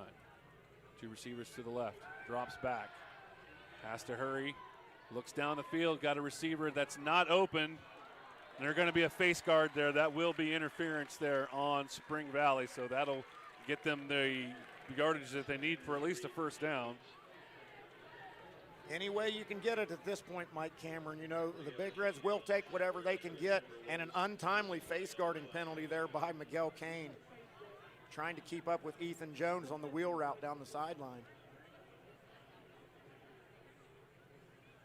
A bit of a conversation here to figure out where they're going to, how they're going to assess this penalty. Defensive pass interference number 22, 15 yards from the previous spot. Full champion, I think it's third down. So not an, I thought that was an automatic first down, but because it was third down and 16, and it's a 15-yard penalty, they're going to say third down and 1. I thought that was an automatic first down off the interference. Well, that's another thing I'm doing Monday. I'm going to get myself a rule book. But you know what? We'll take it. It's third down and 1. They're going to stack the right side. Now we've got a receiver coming back, number 10. They'll set up to the left. Greer in the shotgun. Need one to keep the drive alive. And a bad pass there. Good. Better incomplete than completed, because that would have been a loss of a yard there. It's going to be 4th and 1. Never, never, never, never would I question Matt Kimes' play calling, but I'm questioning that play call. I'm not questioning the play call. I'm questioning the execution there. That was a poor Well, pass. you got two downs to get 1 yard. I'm running it between the tackles twice. I'm with you. I'm with you on that one. I think the receiver was open. You're right. You're absolutely right. Did not give him a good pass. Didn't execute. Do have a second chance here on 4th down and 1. Greer sends Jones in motion. High snap. Inside handoff. They'll get enough. Looks like he got it there with a little last ditch push. Yes, he's well past the line there. Chevron with the run, and that'll move the chains. If you go back and watch this, Matt Kimes, I'm sorry, I was not second guessing you. You can't take it back now. All right. A big first down there by Parkersburg as that clock continues to tick away. About to go inside 7 minutes. Two receivers to the right, one to the left. Greer with the shotgun, and he's got two backs to either side. Hand the ball off to Jones. Reverse. A good block by Greer. And Sisk has room to move. Good play call. Son of a Big Red, that's Cole Sisk, a Cisco kid with his first big gain of the game. I kept that one in the holster all night. I was going to save it for a touchdown. Good gain by number 5 on the reverse. His father, Casey Sisk, told me before the game they've been working on the reverse to Cole, so look for it. And there it is. Good call, Casey Sisk. Mark it inside the 30-yard line. Move the chains, but the clock's still moving. Greer with two receivers. That's Parson and Thorne to his right. Greer looks down the field. He is being pressured. Rolls out, throws it, and a nice catch in traffic too. Thorne did a great job. There were white shirts everywhere around him, and he still makes the catch. You're right. You don't usually want to see your quarterback throw back across his body into the middle of the field. But Brady Thorne, number 4, did a good job there reaching out, coming back to the football, and making a good, strong catch for the Big Reds, and they are on the move. Inside the 25-yard line. 2nd down and 5. And inside 6 minutes. Go ahead. Sorry, speaking of son of a Big Red, Brady Thorne's a son of a Big Red, Jay Thorne as well. Back to the action. Greer with two receivers to his left. He looks that way. And a little screen pass to the middle, and again. Boy, they've had that tunnel screen set up twice now, and those big, tall defensive linemen for Spring Valley just wreak havoc. You got to throw it so high to get it over them. Just a little bit too much air under it. Now we got cramps on the blue side. So 5:41 remaining. PHS down 6. They need to get points off of this drive, and it's a crucial 3rd down and 5 after that little bubble screen there. Did not just weren't able to connect on that one. And at this point, too, really, converting 4th downs is not that great either because that's just taking more time off. And you got to think here that you're thinking 4-down territory because you've seen your kicker come off the field with cramps multiple times. I don't know how much confidence you're going to have in the young man, to boot a long field goal. So 3rd and 5 here, you got to be thinking get 3 yards, get 4 yards, and give yourself a manageable go on 4th down.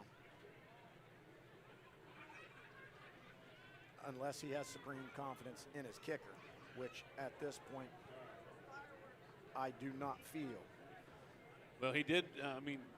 Sisk is the kicker, and he just did that end around there, that reverse there. So he looked like he was able to get his footing pretty good there on that particular play. So if he can plant, Coach Kimes is going to have to think about getting points however he can get them. He's going to need them in some sort of combination. So a field goal will work. Let's see what happens on 3rd down and 4. Greer hands the ball off to Jones. Nope. Fakes the handoff. Looks downfield. Thrown into traffic. Oh, defensive sorry to get excited there. Defensive pass interference on Cannon Dillon with the push to the back. That was blatant, and that's going to give the Big Reds a 1st down. In the end zone, but I think it'll still just be a 15-yard penalty. It'll be a good yardage. That's what they need. I apologize for getting excited there. I know I'm supposed to remain neutral. And again, the penalties for Spring Valley. Will it cost them? It definitely costs them a 1st down right there. Can the Big Reds punch it in and make this a ball game approaching the 5-minute mark? I gave them a 1st down. It stopped the clock. So now PHS can set up without the clock moving. 5:35 remaining. That was a risky pass there by Alex Greer. He threw it into traffic, but the defense helped him out. Fake the ball, fake the handoff, roll out to the left. That's Greer, and that's going to be incomplete.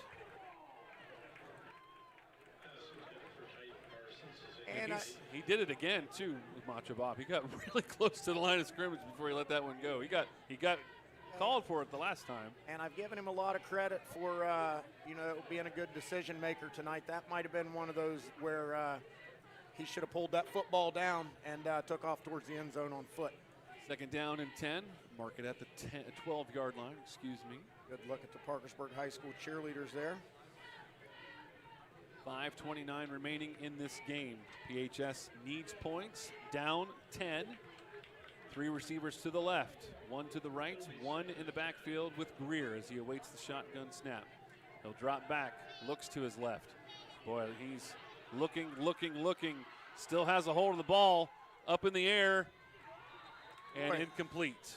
He is throwing this ball into heavy rush. There's a lot of traffic going. Rush hour down there. Lots of moving parts, lots of hands, lots of white jerseys, and lucky that that ball found the turf. And you see, boy, Parkersburg has really turned to the passing game and using the arm of young Alex Greer. It's really tough to hold the ball that long and throw the ball late. 3rd down and 10. It's 3rd down on the yard marker. It's 1st down still on the, no, there we go, they fixed it. 3 receivers to the left. Greer rolls to his left. Puts it in the air, and that is intercepted. And he'll even take it out. He probably should have just dropped to his knees, but a late flag there. That's going to be a blindside hit on Bo Christopher. Boy, he took a shot on number 11, Titan Parsons, maybe from behind the shoulder. Looked like it could have been a blindside hit, and I'm not going to call it dirty until we see the replay. But he was pretty proud of himself and postured over top of Titan Parsons, and that very well could be the penalty. Here comes the replay. After the interception, let's look over here near the 15-yard line. That was just the defensive secondary just kind of playing center field right there. Watch number, we're going to cut it off early.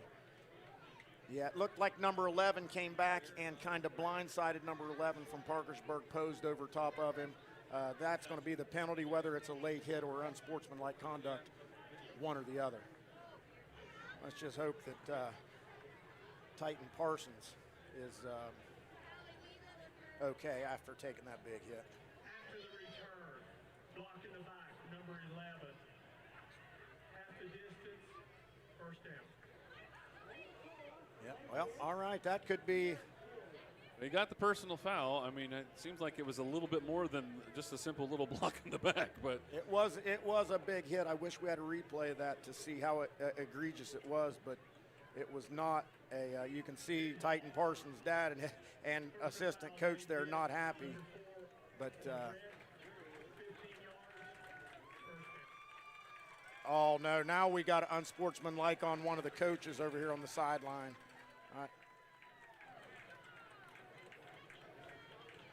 And understandable where, be it one of your players takes a dirty hit on the field, that's one thing, but being your son take a dirty hit on the field, that's another thing. But he just gave him the yardage right back. You're right. And at this point, I don't think the yardage is going to matter that much as far as the way that Spring Valley runs their offense. You're going to see a whole lot of run between the tackles right here. That will be an inside handoff. I believe that was Kane. He'll get good yardage on first down. And now we are officially inside 5 minutes left in this game. Now it is Spring Valley's ball game at this point. If they can just hold on to the football, it's going to be very tough for the Big Reds to get back in this game. It's getting awful late, barring a turnover or something silly from the Timberwolves, which well-coached team, Brad Dingus. I say well-coached, maybe not the most disciplined team in the world because I've seen a lot of penalties last week and this week. So that's something they're going to have to clean up going forward. And again, between the tackles, there you go. Looks like Cameron Purdue again. And you can see the body language now kind of sways. Spring Valley players look a little bit bigger, a little bit taller, a little bit fresher. Again, there's no quitting these Big Reds. Nothing's impossible. Nothing is impossible. Time is ticking. They're taking their time. 17 seconds left on the play clock. 3rd down and 2. Big play right here for the Big Reds. Can they force a 4th down and a potential punt? Lovejoy under center. Handoff. It's going to go up the right tackle. Zeke Lewis, who's been the guy, and he almost broke it all the way to the end zone. He'll be brought down at the 40-yard line. Yep, every time they need 2 or 3 yards, you know who's getting the ball. Big number 45, Zeke Lewis. You don't know if he's getting it left or right, but you know he's getting it, and the big man can fall for 4 yards, so he breaks off a big one right there. And that one, I'm not going to say it. I don't know. I think you can cue up the band. That one all but seals it because that clock seemed to pick up its pace just now, and it is just going away. This is what Spring Valley is built for. Just as you said, time of possession, chew up the clock, and this is exactly when they need to do it. Inside handoff, good for about 5 on the game. That was Kane once again. And a timeout called by Coach Kimes because he has to. And another penalty. Now we got Big Reds yelling at each other right now. We actually had 2 guys with the same color jerseys shove each other. I think the one player didn't want to come out of the game. There was a big pancake on the backside of this play.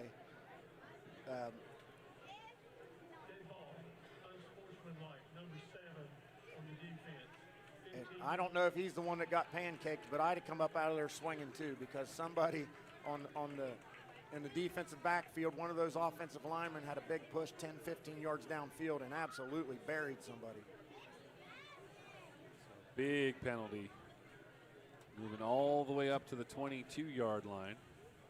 And regardless of the outcome here, Spring Valley is a perennial playoff contender. They've been in the playoffs every single year under Brad Dingus. So for the Big Reds to come in here and compete against a perennial playoff contender, it gives you hope that the Big Reds can find something. And they've made some improvements here in the passing game. There's some things they need to clean up, maybe not throwing the ball into traffic as much, but I've seen some growth tonight. Spring Valley will line up at the 23-yard line, 1st and 10, under 3 minutes. Lewis up the left tackle. But I tell you, that young man right there has earned himself a spot in that backfield. Again, 0 carries against George Washington in week 1, but boy, he has carried the load tonight. He's got to be averaging close to 10 yards a carry, maybe more. Stopping the clock just briefly on this. Now they'll wind it back up. 2:35 remaining. Looked like an equipment malfunction there for Adam Elder. He had to come out of the game. Just, you look back at this game, Spring Valley had their backs up against the wall in that first half. PHS had moments, had opportunities, and just some crazy, crazy stuff. Just those little things that happened during a game. That's what happened to PHS. You can take away this whole second half. That first half, though, you got to put it on the muffed fair catch, and the mishandled kickoff over here when it bounced off of number 3. Those 2 turnovers were nearly catastrophic, and then you throw in the defensive back running into the umpire. I believe the umpire is the one in the middle of the field. That was Yes, that was huge. And again, that's just one of those things. There's nothing you can really do about that. There's no, they can't stop play. He's a part of the field. So I think, PHS had opportunities. Momentum swings, a whole bunch of those in this game. But those mistakes did carry over into the second half for PHS. And boy, did Spring Valley took advantage. And Parkersburg High School's got some good athletes on the outside. Number 11, number 4, number 5.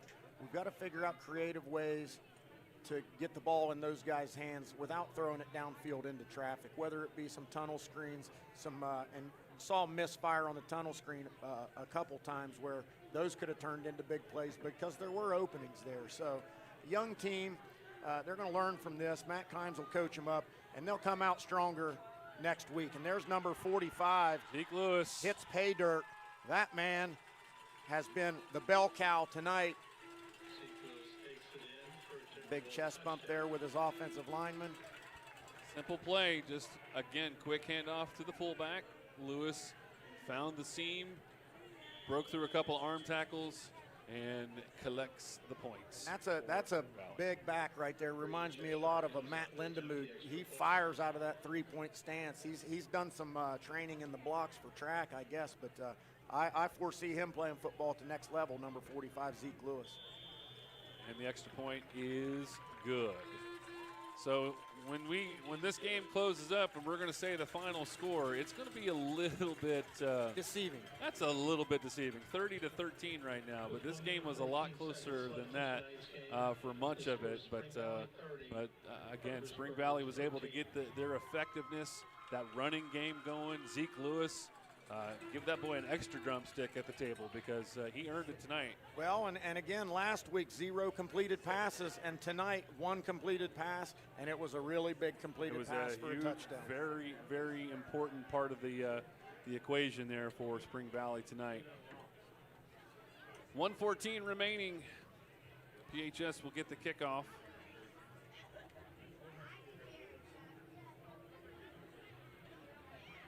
All right, let's see where they place this kick.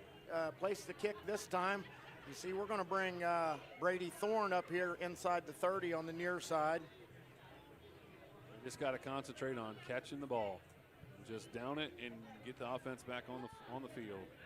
Yep. See what he's going to hit this time. Is he going to hit the 48-degree pitching wedge, or is he going to hit the 60-degree sand wedge, flop wedge? He's got the deeper setup now. This one's going to go a bit farther down the field. Yep, he had a 5-iron, probably a 7-iron. Big knock in the middle there and out to the 35-yard line. Yeah, that looked like about a 7-iron. Duffner comes up a little bit. Been a tough night out here for all these players, dealing with the heat, the humidity. Lots of cramps on both sides of the field. You see guys limping off almost every play here late.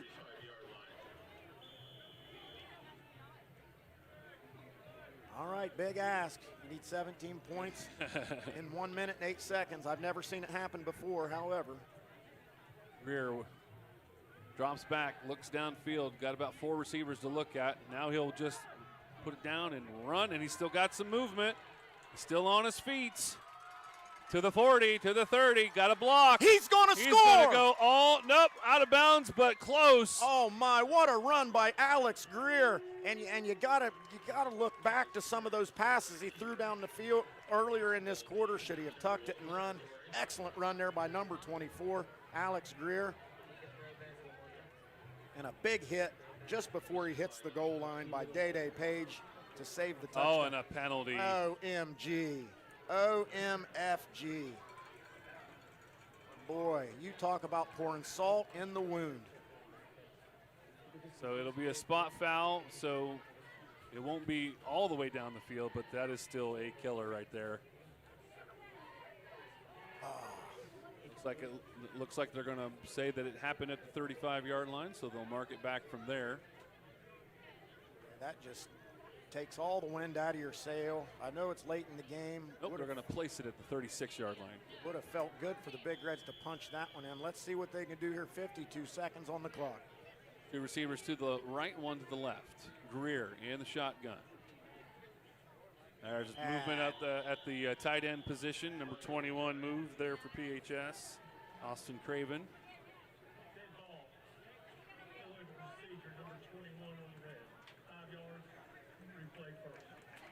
And they'll replay the first down, 52 seconds left.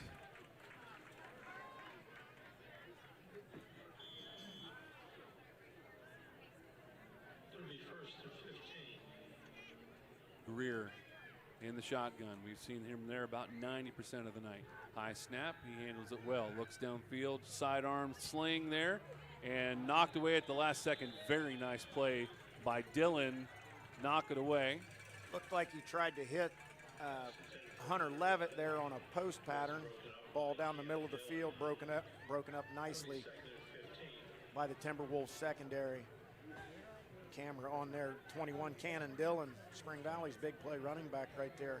He had a long run called back tonight, highlight reel run that he might put that on his college recruiting tape anyway. Thorne and Parsons to the right, Levitt to the left. Rear rolls out to the right and puts it in the air. Thorne makes the catch close to the stick, which is not really going to help in this situation. And he didn't get out of bounds, so the clock continues to run. Oh, it stops now. A timeout called by Coach Kimes.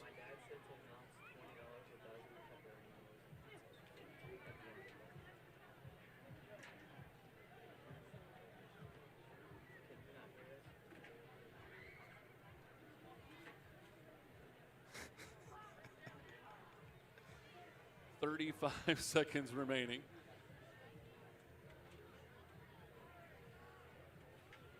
"30-13, a little deceiving there. It was first half ended with a 13-all tie. Spring Valley has controlled this whole second half. And I see Matt Kimes making some adjustments here to try to get some more of his offensive weapons involved in the game. Parkersburg has done a good job moving the football. They've had many opportunities. Like you said, just a few plays here and there, 2 or 3 plays cost them the difference in the score here. Coach Brad Dingus has got to be very, very happy about the performance tonight too, because I know that loss in game 1 left a very sour taste in his mouth. So he was able to get a good performance there, especially in the second half. In the corner of the end zone, it will go as a touchdown. Titan Parsons gets the reception, long reception there from Greer. And so that'll put a couple more points on the board there. And right there is where Spring Valley has been vulnerable to the deep pass is on the right-hand side, but too little, too late, barring a crazy onside kick and another deep pass and another onside kick. So you're saying there's a chance? There is still not much of a chance, but they're 1 in a million. 1 in 1.8 billion. The Powerball's 1.8 billion. Mike, we got to play this. There is as much of a chance to win the Powerball as the PHS can do a comeback here, but there's still a chance. There is a chance. And for all of you out there in Big Red Nation, Powerball's 1.8 billion. If you win, remember Macho Bob. I need glasses. It was a nice little moment there. Coach Kimes put his arm around Zach Medina. Zach Medina hurt himself in the first half, one of the interior linemen for PHS. He's on crutches right now with a pretty sizable ace bandage on his right knee right now, so that does not bode well, at least to get him back into the next few games or so. Hopefully that doesn't cost the end of the season, but a nice little moment there. Kimes came over and put his arm around him, said just kind of comfort him as best as he possibly could. 30-20, 27 seconds left. And you got to anticipate the onside kick here. And I don't know how much football you've played in your life, Mike Cameron, but the onside kick usually leads to some really big collisions. So kind of one of my favorite plays to watch. Yeah, the NFL has almost completely eradicated it, but in the high school level, it's still a possible play to happen. All right, here we go. Here come the Big Reds. Cole Sisk, the kicker. Let's see how he tees this ball up. He's going to tee it up normally. He's going to step it off. And see what he does here. Referee, looks like a timeout. Spring Valley calls the timeout. Doesn't like the formation. I think Spring Valley was anticipating a onside kick, but it looked like Cole Sisk was lining up to kick it deep. Maybe a show of sportsmanship here from 10-point lead, 27 seconds left. Maybe a concession of victory to Spring Valley should they kick it deep. Next week, we will be at the Erickson All Sports Facility. Woodrow Wilson will be coming to town to take on the Patriots. We will have live coverage of that game for you coming up next Friday. Hopefully no weather delays, so we can have a nice normal Friday night. And again, is there really such thing as a normal Friday night? Well, it turned into a nice one tonight, but again, that Woodrow Wilson Parkersburg South matchup, that's a top 10 matchup. Number 9 Woodrow Wilson, number 10 Parkersburg South. So expect some fireworks and some good football on the brand new turf over on the south side. That's right.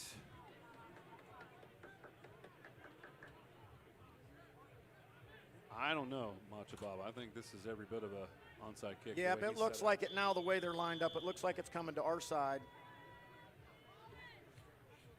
And it didn't go 10 yards. Didn't go the necessary yardage. And realistically, what you want to do with that onside kick, you want to kick the top half of the football, get you a couple bounces, and it should take one big high hop as it passes that 10-yard limit, that 10-yard marker. And he just didn't get the big hop on that one. Didn't get that weird little catch there on the turf. Matter of fact, it almost looked like it bent backwards a little bit on that kick. So he sculled it like most of my greenside shots. he just sculled it to the other side. Well, you know, that doesn't happen on the mini golf course for me, so They're gonna pick up the flag, and Spring Valley is just gonna get into the victory formation, run this clock out, and they're gonna head back to Huntington 1-1. And it's back to the drawing board for Matt Kimes and the Big Reds, 0-2. It's a long, long season though, Mike Cameron. And there's the kneel down from Caden Lovejoy. I don't think they're going to have to do another one. Nope, that's going to do it. Final seconds will tick off the clock, but your final score here at Stadium Field, the Timberwolves of Spring Valley High School 30, PHS 20.